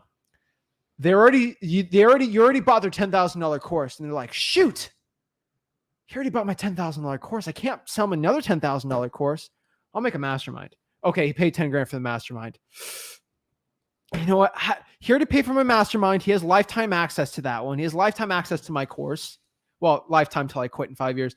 But how am I going to sell him anything more? He bought my wholesaling course. Wait, let's try to do wholesaling with extra steps. Give it a sexy name, and then I'll sell him a course on that. Guys, gurus are pushing innovations because they can sell you on top of the regular course or get an affiliate for a course and basically sell you on a course to do it.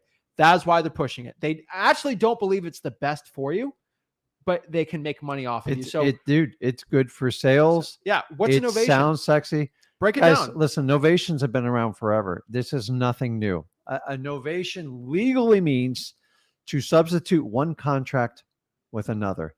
That's it. There is no novation contract. Do you understand that? So here's the real problem with novations, okay? I'm all about like making a buck in America and doing whatever you can. But try this. If you guys are going to sit in on a novation course, and actually, if you want to waste an hour of your time, go ahead and do it.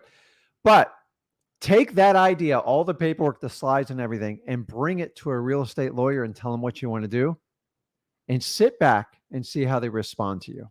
Okay? In my opinion, innovations, you're actually going closer to become a realtor than anything else in ACT. So I promise you, this innovation is even going to push legislation even more against acts like this. Innovation happens naturally. Let me explain to you. When I flipped a lot of short sales, sometimes we couldn't get the bank to give a discount. I couldn't buy it at that rate. But on the open market, it might sell for that. And I would go back to the owner and go, listen, I tell you what, I can't buy it for that. But I tell you what, my friend's a realtor. They can help find a buyer for it. Honestly, I might get a little bit of a fee back from it. If you're okay with it, we'll have them list the property. And when we get a buyer, I'll cancel my contract. And then I'll try to collect the fee from the buyer. I'm going to charge a little bit more. Are you okay with that? And some would be like, yeah, but to be honest with you, a novation requires you to partner up with a distressed homeowner. Do you know how tough that is to do? And here's the problem is you have to enter into a power of attorney, legal document. you have to record a lien on public record. Once again, a legal document. I just don't feel Novations does not circumvent wholesaling. It's being sold as it's so much easier and you have no risk. Dude, you have a tremendous risk of being sued by the homeowner if you don't meet their expectations, because in my opinion, you are practicing real estate without a license and you definitely don't have skin in the game. And if you talk about doing repairs and all this stuff, guys, like honestly, there's a reason it's a really bad idea. Every now and then you come up with a solution. You got to pull your contract out and replace it with it. And I'm fine with it. Now we have entire courses teaching you how to do this strategy over wholesaling. And in my opinion, it's reckless. You don't have to agree with me, but partnering up with a distressed homeowner, and then you're going to record like this big, like giant lien on the property, and you're going to do a power of attorney. Go find the downside of novations. I'm telling you, a lot of these homeowners, they're completely off the rocker and what the number needs, and to partner up with a distressed home owner to sell it for an unrealistic price is a recipe for disaster. They will drive you nuts. Guys, I'm just telling you, you cannot have novations as your primary strategy. You're practicing real estate without a license. So you're going to do a power of attorney, and you're going to record a lien, and you're going to tell the seller and make all these promises and then involve another buyer. Let me ask you, say you have the contract under 400,000 and say you're able to bring another buyer, replace it for 500,000. Do you not think some of those sellers might have an issue with you making 100 grand, which you didn't buy the property? If you think assignments are bad, guys, listen, I'm just telling you, novations is not a beginner's strategy. It requires legal work. You have to understand how power of attorney works. Is it a limited power of attorney? Is it a full power of attorney? What type of lien do you record? Do you know when you record stuff on public record, you are liable if it's inaccurate, and you can be held accountable and be countersued? Guys, I'm just saying, novation is simply a replacement of contract, and now we've created an entire course and marketing off of it. Go talk to the guys who have done this a long time. The only reason they're pushing novations is because they think they can circumvent wholesaling. And honestly, you might as well go get your real estate license and just list the properties correctly if you're going to do that. I just don't, if you're brand new to this, if you think doing novations or I'll just do creative financing because wholesaling's so hard, you are not taking you're taking a shortcut that's going to blow up on you in the long run. Everybody starts with wholesaling. Fine, you can buy properties, you can pay more on MLS on that. And then if you want to branch out, you learn more, you learn how all this works, creative financing. But like novation, honestly, if you've never done a deal before, Zach, now I got to learn how to do a power of attorney. I got to record a lien, and I got to tell the homeowner. It's absolutely nuts. No. First of all, we don't do novations, and we're advanced. Can I tell you right? What do you think is going to happen when I'm 80 years old lady living at home, and you do an ovation on my house? Ready? Okay. Or I'm like 50, right? So you buy my house for 100. You do all these renovations. You make me sign this, and I agree to buy it for 100. It's a beat up house, whatever, right? You put 70K into it, and you sell it for 300 or 250, right? Mm-hmm. And I have to sign. You're selling this for 300? My house is worth 300. Yeah. You're making 80,000. Let me go call my my lawyer's son. Or they're going to call a real estate agent and a broker. And guys, worse is the lawyer's son. Yeah. What are you going to do? You know, if you get sued for fraud and deceptive, because legally you bought their house for 100 and you didn't buy it. You agreed to buy it for 100 and you sold it for 300 and you didn't really disclose. You didn't buy the house. Yeah. And here's the funniest part. When you assign something, it's final. When they close it, they get the money they agreed on. Yeah. It's final. Like, hey, I sold. People get this. And this isn't like you're not really lying to yourself. They get it, right? It's over. I closed on it. I'm not the owner. The deed is put away. It's fine. Once you start getting into, I agree to sell it, the property at 100,000, but the property changed and now it's worth more, but I'm still the owner. I should be able to get out of this and sell it for 300, right? And here's the one thing about contracts, which I think a lot of gurus don't understand. This is the funniest thing ever. Contracts are a weird thing because a lawyer at any discretion can vacate a contract whenever they want to, right? Mm-hmm. they can really change a lot of things. And that's for the best, because if somebody goes to one of our properties and fraudulently does a quit claim deed and tries to steal a house from us, legally they're the owner if you really look at it on the property appraiser. But a judge, if I have a lawyer, they can reinstate it with me and say, hey, that's not legal. We're back. That's a court order. When I buy a property and then sell it and I have all my disclosures, a judge is like, hey, you agree to sell it for this price and like it wasn't fraudulent. You upfront, they're okay with that. When you do a novation, no one ever talks about this too. This is the funniest part. Are you ready? What if I am doing this, I'm buying the house from the old lady for $100K and I have a bad roofer and the whole property gets destroyed? I heard people doing novations. They're bringing in contractors doing the work while the other owner owns it. Guys, it's like 101. You don't do heavy rehab on a property you don't own. And let me ask you, what about this? Say you went out and got your real estate license to protect yourself because you want to be like a fraudulent wholesaler. Dude, the minute that seller has a complaint with you, not only do you have to do with state regulators, you're going to have to do with the National Association of Realtors and your board. Try to explain what you did with the novation. And here's the thing is, the explanation to the homeowner is a very advanced explanation. And most of them, they go, oh, here's the big selling point novations. You can get 50 grand more. But the challenge is there's a lot of risk, a lot of stuff that goes with it. What if you don't sell the property on time? What if you're a licensed real estate agent? So many things can happen. And then here's what they're doing. Well, so when they have an issue, guess what? Well, you signed a power of attorney. Well, I promise you, if they're like 62 or older, you're going to get taken to the house on the elderly law. So you're going to get killed.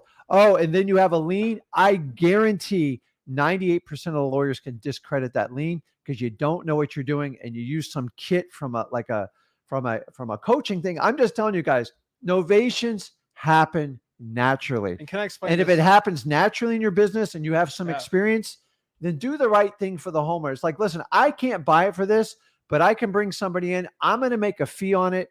If you'll sign off and let them know up front, worst case scenario, the realtor just gets a commission. You get a marketing bonus, move on your life. If that homeowner sues with all that paperwork, power of attorney, lien, all that stuff, and all your conversations, you're a dead man or woman walking. Everything. You're going to lose everything. And I'm just telling you. You're not going to, but you could. I know I've done novations, but they've happened naturally. Novation, this is what it is. It's not a contract. There's no such thing as a novation contract. Go ask any lawyer. I talk to lawyers all the time. Novation is a replacement of one contract with another. It's not, I guess you can call it a strategy, but when you lead with novations, in my opinion, you are transacting on real estate without a license. And if that's going to be your I saw somebody post the other day, a good sized wholesaler in my state says more than half his business comes from novations. You are now in the real estate brokerage business. Go get your license and get everybody approved. And honestly, once you get approved, that formula will not work for a licensed broker because you're not out for the fiduciary responsibility for the homeowner. You're in it for yourself. It's very similar to a wholesaler. Guys, I'm just telling you, man. I'm just like, once the seller changes their mind. And you see how much they change. Guys, put in the comments, how many times do they change their mind just when you're doing a wholesale deal? And this is the last part. And this is the part that scares me. If you look at the people that get arrested for elder abuse, financial abuse, like criminal crimes, what are most of them are for people over 65? A caretaker who's not related to the person gets a power of attorney, drains the bank account, does something crazy with it, records a lien, does crazy stuff, and then they get arrested. Not sued, arrested. Yeah. So why do you think I steer clear? Most financial crimes happen when you do a power of attorney, because that could guarantee you access to everything. And a power of attorney, this is the best part ever. Are you ready for a power of attorney? You're supposed to be in that person's best financial interest. Yeah. So you taking 50 or 100 grand of that deal completely negates that. Guys, let me end it with this. I don't want to talk about it anymore. Whenever you hear the word novation, you hear like hype about it and stuff like that, peel the layers back and figure out if they're selling you something in a course. And I guarantee 99% of them are. And the people that don't, they never talk about novations because they know it's like, It's in every now, dude. Novations are like less than 5% of anything I've ever done, probably around 2 to 3%. And they happen naturally just because I wanted to help a seller and it was the right thing to do. When you go in with that strategy up front, come on, guys. Like, see, and honestly, somebody should do at least 50 to 100 deals before you try this crazy marketing strategy. All the hype around Novation, when you peel it back, they're trying to sell you something they haven't had in their portfolio. And now, oh, I got this sexy. And everybody, oh, it's so much easier. Dude, have you ever done something you go, man, that was easy, and then you find out years later, like it was the worst idea you ever did? Well, think about this. So if a seller wants to back out and sue you, you're screwed. So they're coming after you personally. So you love pizza, right? Huh. I know your favorite pizza place. We're not going to break it on here, but like, let's say you have a pizza place, right? Oh, I love pizza. But if you know this pizza place, it's the best pizza in the world, right? Yeah. So there's a 1% chance you eat that pizza, you get food poisoning for 2 weeks straight. But it's only 1 out of 100 chance. Would you eat that pizza? Would you order that pizza or just go to another place where you know it's really safe? I go to another place. Even if it's really sexy, you're not taking that 1% chance that you're going to get food poisoning. And what's that food poisoning? You get sued because you sign a power of attorney. You get sued. You get countersued. They go after your personal assets, your family. You can't wholesale anymore. You lose. What? You would not take that, listen, right? When a seller wants to back out of a novation, now you've got a paper trail.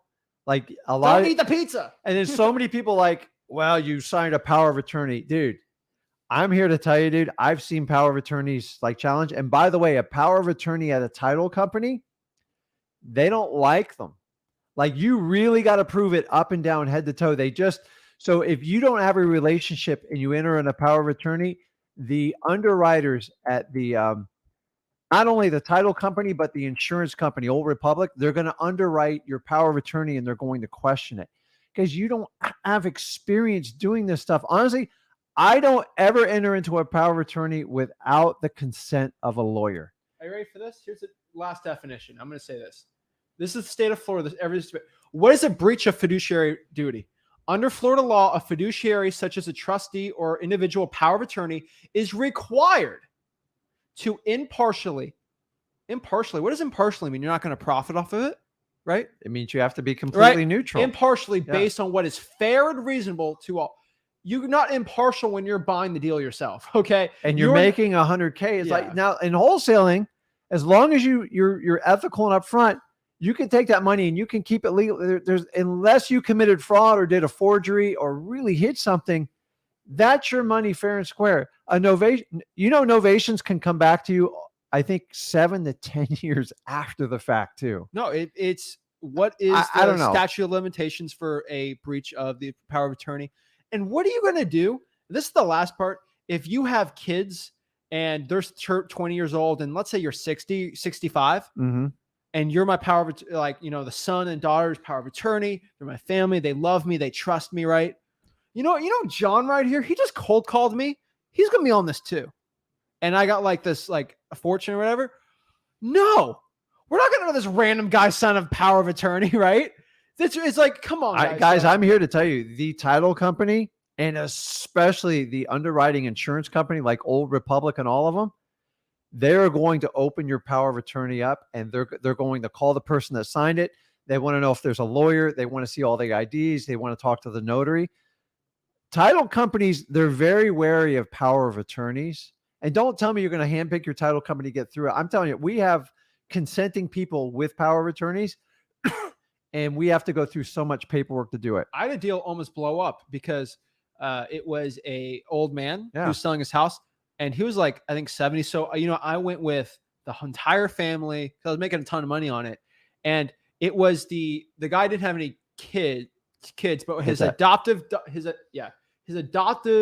daughter, her adoptive daughter was the power of attorney. Yeah. The title company was like, wait, they're not legally related.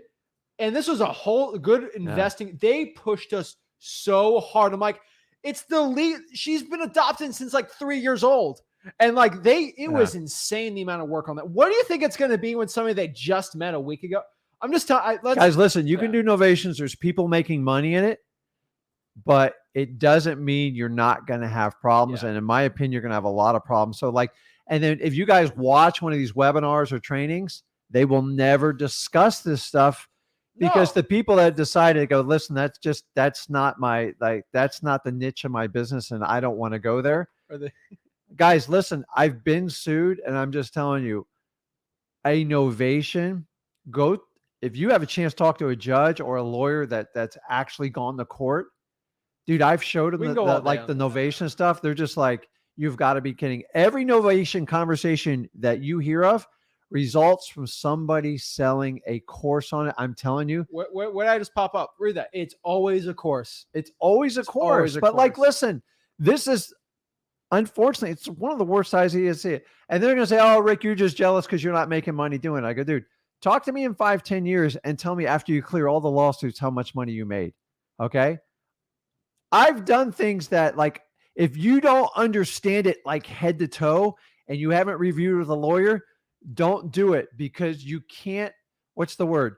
You not understanding what you're doing is not a valid excuse when you get sued. So you have a responsibility. Being naive, whatever. There's a clever word for it. Let me say this, and I'm going to mute it. I'm going to tell you an example of somebody, and you're going to break it down.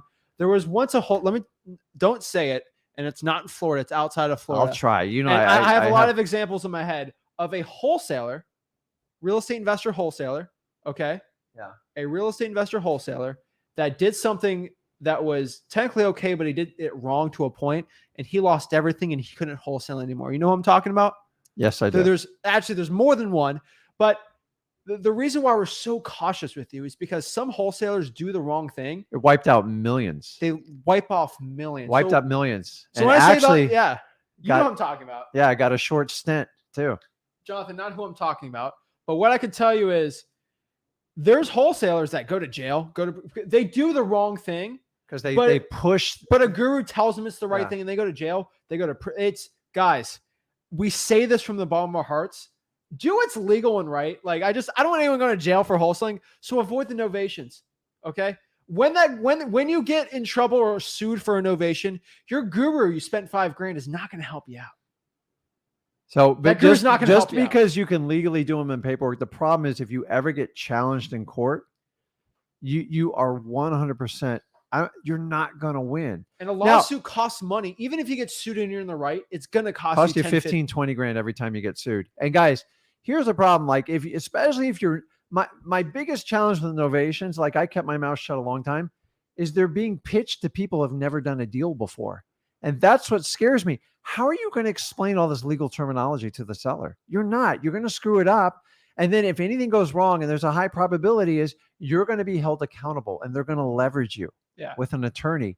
And the attorney goes, did you do this, this, and this? I go, okay, give us 10 grand and we'll go away. If not, I'm going to clean your clock in court for like elderly abuse, practicing law without a real estate license, practicing law and giving law vows without having a law license. It's going to be endless what they're going to clean your clock on. So, all right, My Wealthy Vision, please DM me. I'm very curious on that. Please DM me. I won't bring that up, but I would love to know case law. I'm more interested with wholesalers and case law. I'm always interested to see what happens, but My Wealthy Vision, please DM me. Let's answer this one really quick. What are your thoughts on investor lift for dispo and promoting by saying was helping people? The person says he's helping people scale 1 million a month in assignment fees. I'm going to say this one sentence only. I'm saying this very carefully. He's not a wholesaler. I'm saying this very. He's not a wholesaler. Okay, I'm saying this very nice. We're only going to do the one sentence on this. I'm sorry, DiPaolo, but if we do not mention the software, I promise you, most softwares that I talk about or I don't talk about, I've spoken to the owner. I've spoken to the entire team. I've seen the back end of them. And if I've seen the front, back end, in and outs of the entire thing and talked to probably about 30, 40 wholesalers that use a software, and I truthfully don't believe it works, or I've tried it and it doesn't work, I don't mention it, and I will not be mentioning it. Hopefully that makes sense. But My Wealthy Vision, always curious what you have to say about that. So, investor drop? What was it? I don't know. But so that's what I'm saying. So let's do some one-on-one calls. We kind of ranted a little, but let's get it going. I had an event, man. That felt good. Oh, it feels I'm great. probably getting a lot of crap, but like, I don't care, man. Like, we're just here to tell you the truth. And like, honestly, if something sounds too good to be true, I'm telling you, a lot of like when you see these new greatest things, it drives me nuts. It's Kurt like, Jones got a fun question. go ahead. Does Rick know the people behind you? Outcast, right? It's Outcast. Yeah. So I don't think you know the names, but I'll break it down. So do you remember what is it? Semi Pro? The movie with Yeah. I love that. So that's Andre 3000. Oh, okay. He played the guy that went to the Spurs, and that's Big Boy. You probably know Big Boy, but you probably know Andre 3000. He's an actor. He's an actor. Yeah. But yeah, they had a lot of great stuff. So you remember, hey y'all. Yeah. Dude, Okay, listen, you know Outcast. Okay, listen. Right. I was. It's Jackson. Okay, man. I'm back to like the Run DMC days. So, we love Outcast. But yeah, so I commissioned a guy to paint it. It was really cool. So let's do some one-on-one calls real quick. We got hello, Black Diamond. Hello. You were very patient. Thank you. Yep. What's up? How can we help you out? This is my first time on stage, so means a lot. I think. I had a few questions. okay. So I have I just started learning about like your course, and I did the 30-day challenge, and I'm just quite nervous with I think I found 3 properties in Texas that are just like it looks like it's like screaming motivation, and I'm just like and I'm just wondering if it could do like a JV deal. But I'm just I'm not quite sure like how to, because there was because the calculating ARV is very different now, from my understanding. Okay. Yeah. So where in Texas? This I'm not sure how Odessa? to pronounce. Yeah, is it virtual for you? Yep. where are you I'm at? in Canada right now. Okay, Ooh. sweet. We're in Canada. I'm in Ontario. Ontario. Okay. Cool, yep. man. Well, nice to meet you. Very nice. Oh, thank So, you. first of all, do you have 3 properties under Nice. contract? Oh, sorry? Do you have them under contract? No, I haven't even called them. I'm like terrified. Okay. Well, let's use one example. So that looks like you play Minecraft. Yeah. What's your my favorite video friend- game? Probably Minecraft, I suppose. All right, you pretty good with it? I guess it's been a while. Okay. You probably beat me. Well, let me. You can't beat somebody. Okay, You can't beat him in Minecraft. you can make a diamond sword, but we'll break it down. Okay. So, bro, all right. Bring back Galaga. So, how did you learn how to go to the Nether Realm? I don't know. I suppose. You didn't put my obsidian in a friends? corner by yourself because you're a genius. Someone told you it, right? Yeah, someone told Right? someone did. Okay. So that's how you get good at wholesaling. How did you actually know it was real, or you had to do it yourself? So that's the thing, right? You got to do it. How do you get good at finding diamond out of a new like seed phrase, right? You got to go out and you got to find it, right? And how do you get really good at it? You just got to do it. So like Minecraft, how do you get good at Minecraft? How do you get good at, Redstone still confuses me in Minecraft, but I could probably get really good. I have some friends that are really good with it. But what I can tell you, how do you get good at Minecraft? You got to do it. How are you going to get good at wholesaling? You just got to do it. Put the just obsidian gotta in the do thing it. and go after it, Yeah. That's it, dude. No creative Yeah. mode, though. We're in survival. Of All right, course. man. I'm lost. So so then I would just then, from my understanding, I would just call these properties. I would ask them and then do the whole process, and then probably figure out how to do JV. I plan to trying to do a That's it, man. JV because there Dude, is That's it. yeah. So how do you cold call? Line up the obsidian, right? You just got you know exactly what to do. You just got to do it. Hey, are you the owner of the property, and are you interested in selling it? And then I have a script at freewholesaling.com what to say. Right? You just got to follow the scripts, have a regular conversation. You're good to go, man. You're nervous because you don't have much experience with it. Like video games, dude. I've played my fair share, and I still play a lot of video games. You only get better by doing it. Okay. I have been recently, since I got this gaming PC, trying to get into CSGO. And I can tell you right now, I've only gotten better by doing it. I can watch somebody play CSGO all day. I just got to do it. And that's the point of wholesaling. That's the point of any video game, right? You just got to do it. That's my advice for you. Yeah. And being nervous, dude, completely normal. Like completely normal, because it's different from what you're used to doing, and it's uncomfortable. But that's tying your shoe is uncomfortable. Driving a car was uncomfortable when you started. Riding a bike was uncomfortable. Everything is. Are insanely good at ice skating. Well, that's because I was a skate guard. Yeah, but here's the thing. Like, you probably weren't comfortable ice skating starting. But you became a skate guard because, you know why? You put the hours into it. Yeah. Everything in life that is new is hard, difficult, and scary. But eventually, what comes out of that is something really fun and really amazing and life-changing. So what I'm telling you right now is put those ice skates on and just go, you know.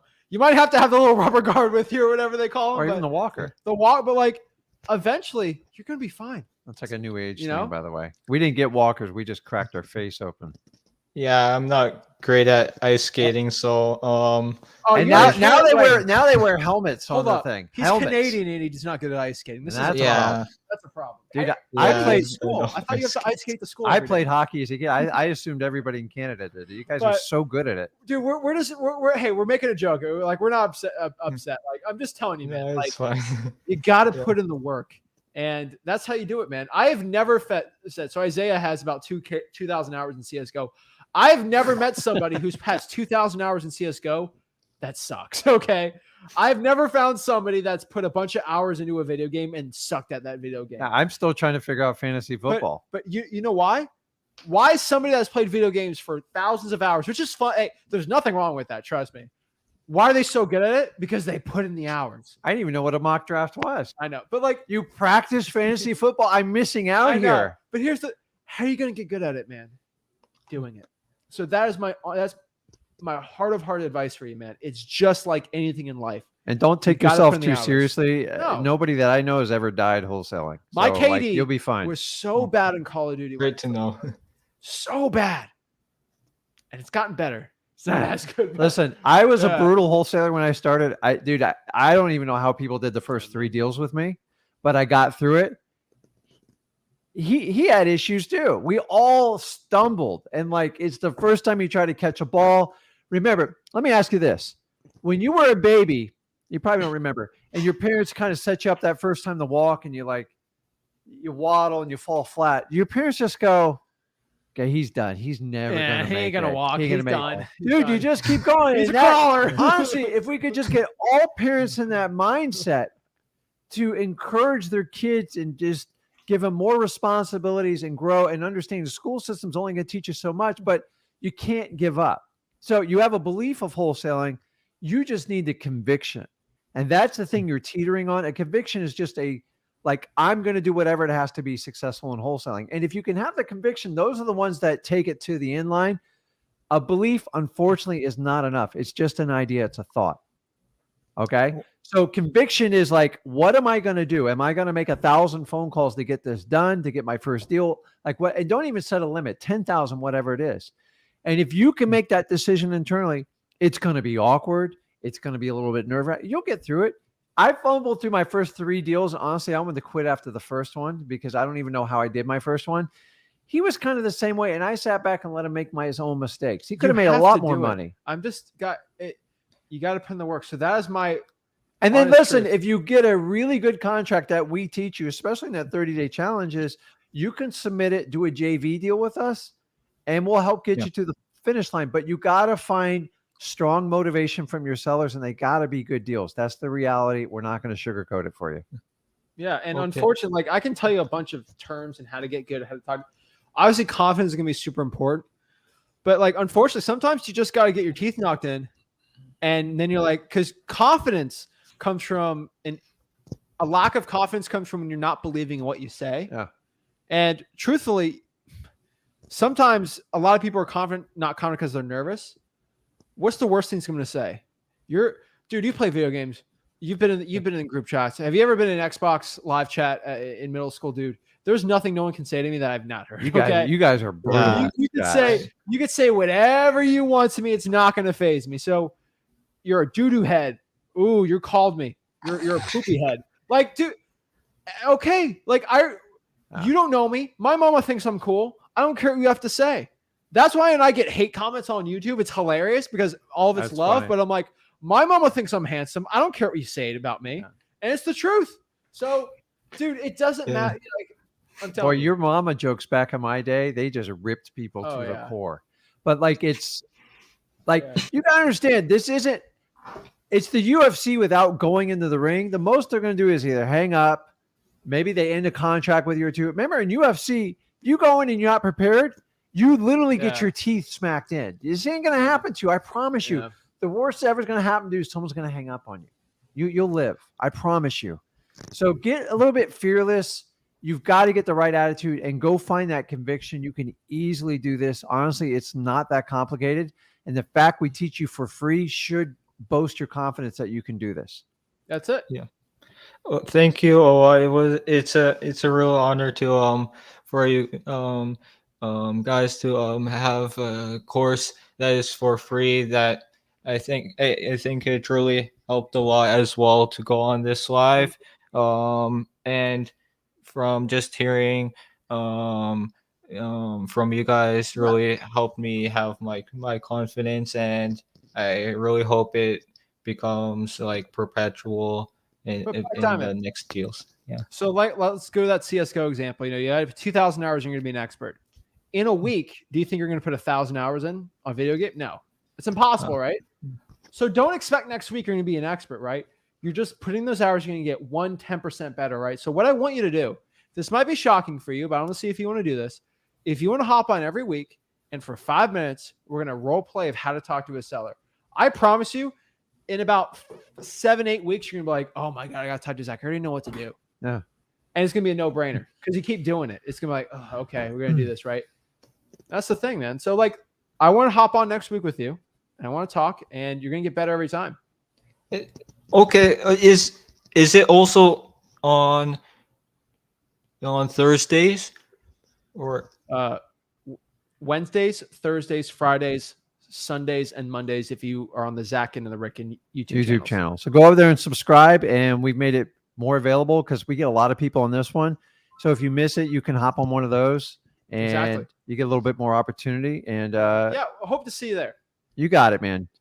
Okay. I'm going to go. I'm going to come back at Thursday because on Wednesdays I'm busy. Perfect, man. Thank you. Okay, bye. Keep it up, man. Bye. I love it. I'm telling you, like, you just got to get better every day. And it's really hard not to get better every day when you just put in the time. It's really hard. People, you like instantly become a superstar wholesaler. Like you can get lucky, but like the reality is we all put in the work. Some of us just do it sooner than others, but like if you commit to it, you'll be fine. There's no shortcut. Yeah, but everybody's had that friend they played backyard football in. Like some guys are like in like as like a 10-year-old, and they started playing football, and this one guy was just faster than the other kids, and he's way better. You know what my problem in the block is? Like you had 16, 17-year-olds like playing like rumble fumble football. Yeah.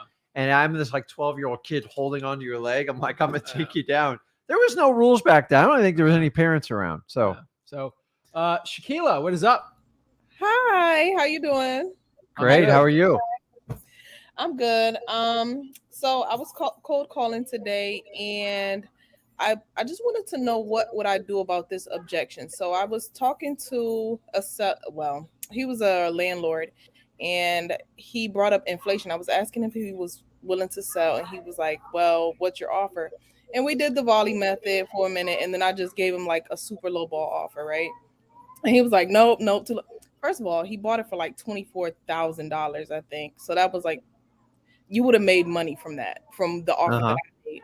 So I was just trying to figure out, because he was like, "Oh, well, that's too low. You know, inflation is going on, and you know, he brought up like how the properties are going up. So how would I handle that? Like, just If there's no motivation, there's no handling it. Yeah, There's there's none. remember, guys, and we're all here learning, so we're here to help you. The first thing you have to seek when you get in touch with a seller is the motivation there. If there's no motivation, you Mhm. will spin your wheels 98% of your time. So if I tell you, Shaquilla, do not harvest energy on people with no motivation because they need realtors. There's nothing you can do for them. Listen, Right. we're only looking for a small percentage of the market. And Mhm. more wholesalers 1% at most. waste their time chasing down. Price is not a motivation. If you give me this price, I'm motivated. No, you're not. The reality is chase motivation first. Use the 4 qualifying questions, MTCP. You know Yep. what they stand for. And if it's not there, maybe the property's motivated, like it's a complete dump, the roof's missing.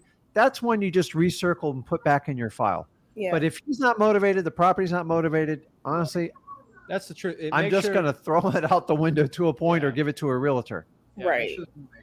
Yeah. So, Yeah, and I've had people like, I feel like people are lying to me. I feel like when they do. I called someone, I was like, "Well, are you the owner of, you know, 123 Main Yeah. Street, whatever?" And they were like, "No."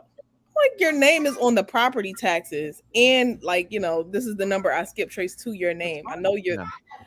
and the property Listen, is like perfect. It's so perfect. I'm like, Hey, the house can be perfect, but you need a motivated seller and a motivated property. right. I've had disgusting beat up, disgusting roach infested. There's no roof on the houses. Yeah. The person's like, "Yeah, but property values are going up." I'm like, "What? There's mold everywhere." Yeah, I promise. They will have a. Yeah. If the house is motivated, I always keep them in there, and you got to kind of know, especially if you're doing virtually, it's hard to tell with They that. put But their emotions with the house, Yeah. and I ain't buying something based off. listen, emotions. cold calling's a numbers game, Yeah. and knowing 98% of the people you have to disqualify, Mhm. save your energy. Like, don't fight with idiots. Don't ever leave on a bad note. Go, hey, listen, if anything else changes, let me know. And I've had some wild ones call me back. You can understand most sellers are not going to sit there and throw all their problems to a complete stranger that's cold calling them. Right. So your job is to keep the conversation alive as long as there's qualifying events to move them forward for motivation. Mhm. And here's a little trick. When they start telling you why the property is so good, I'm like, why would you even consider selling the property? And when they go, well, if the price is right, I don't play the price is right. I'm the guy who falls off the cliff if I pay top dollar for it. You shouldn't do it either. Just move on. It's a lesson you learn. We've all been down this road. I'm just telling you, when you're cold calling, you're going to disqualify probably 95% of the people you talk to. So Okay. don't go through like an entire song and dance. Just try to get through it. It's a pain in the butt, but you're doing the right things. You got the guts to cold call. So don't get discouraged because they do that. You can't overcome if someone's not motivated. There's nothing you can do. The only person to overcome that is a realtor to promise them an unrealistic listing price, which it will never sell for that price. I agree. Okay. Got it. You got this. Just keep going. Just keep your head up high and keep going through it. You're doing what very few people choose to do. Just fight through it. When you find it, I promise you, you're going to jump out of your seat when you hear the qualifications. When they're like, oh my God, okay, now I got someone who needs to sell. So you got to find him first. Once you do it, then you just repeat it. Okay. You got it. And I realize that there's going to be some people that I'm going to probably have to mail because they don't have, I don't see like a number on True People Search. I don't see any number or anything like that. So DM them on Facebook. And I did. The older woman that I told you lives in West Virginia, but she owns a property in Maryland. I messaged her on Facebook. She's not answering, so I think I'm just gonna direct mail her. But sounds good. So you guys have a video. You guys have a video on how to do that, correct? Yep. Freewholesaling.com. Probate letter template. All right. Awesome. Boom. Thanks. Awesome. Any other questions? No, not at the moment. Oh, I'm down with Black Diamond. If you guys are gonna do something like, was it Black Diamond? I think that was his name. If you guys are gonna do like a, how to talk to sellers, cold call thing, like we got that. We're working on it. We got some cool stuff. Something tells me you'd be an ace at it though. You're really good at talking to people, so keep doing what you're doing. It's just a numbers game. You'll get through it. Okay, thanks. Keep doing it. Okay. Sounds good. Awesome. All right, we're gonna sign off. Andrew, stay there. after. We'll talk to you guys after, but for 2 hours, we'll head off. So guys, really appreciate it, guys. No, wholesaling is not illegal. You're not getting in trouble for wholesaling real estate. You're fine. Follow the laws in your states. Again, we're not lawyers, CPAs, financial advisors. Do whatever you want, but I'm saying right now, wholesaling is legal. Avoid the gurus. Freewholesaling.com, baby. That's how you learn wholesaling real estate for free. And that's it. Any parting thoughts? No, guys, listen, we teach you how to wholesale to get to your first 100 grand. And I believe wholesaling should be like learning your ABCs. I think it's ridiculous that people are trying to sell courses like it's back in 2000. Information's out there. You just got to get from people you trust. If you like what you're hearing, guys, hit the subscribe button, hit the like button, give me some love before you leave, and visit us on our YouTube channels because we do this 6 days a week. We really, truly want to help you out, get you the first 100 grand, and you decide where you want to go from there. There's no reason to pay these ridiculous training fees for people that have an eighth of the experience. There's more misinformation out there. Go to freewholesaling.com. We're happy to help you out, and especially on these lives. And also, why is Outcast in the background? Why isn't Outcast not in the background every time? That's the real question. So appreciate it, guys. Go to freewholesaling.com and we'll see you soon. Hey guys, Zach Ginn here from Flip with Rick. And after helping tens of thousands of people get started in wholesaling real estate and helping so many people out go from $0 to $100,000 in wholesaling real estate, I'm super excited to announce my new wholesaling mastery course. This wholesaling mastery course will have everything step by step on the whole entire wholesaling processes. I'm going to give you real deal examples. I'm going to hold your hand throughout the whole wholesaling process. This course will give you everything you need to know to make up to $100,000 to over $1 million per year in wholesaling real estate profits. Most real estate gurus out there will charge you around $5,000 for a course like this. But today, if you click on the link, you will get my wholesaling mastery course for the low price of Sellout. What? What are you doing? What are you doing? What do you mean? I knew you would do this. I knew you were going to go the course route with the guru. It goes against everything we've preached from day one. Don't be a sellout. The course is free. What? The course is free. I'm giving it for free. Oh, I apologize. Carry on.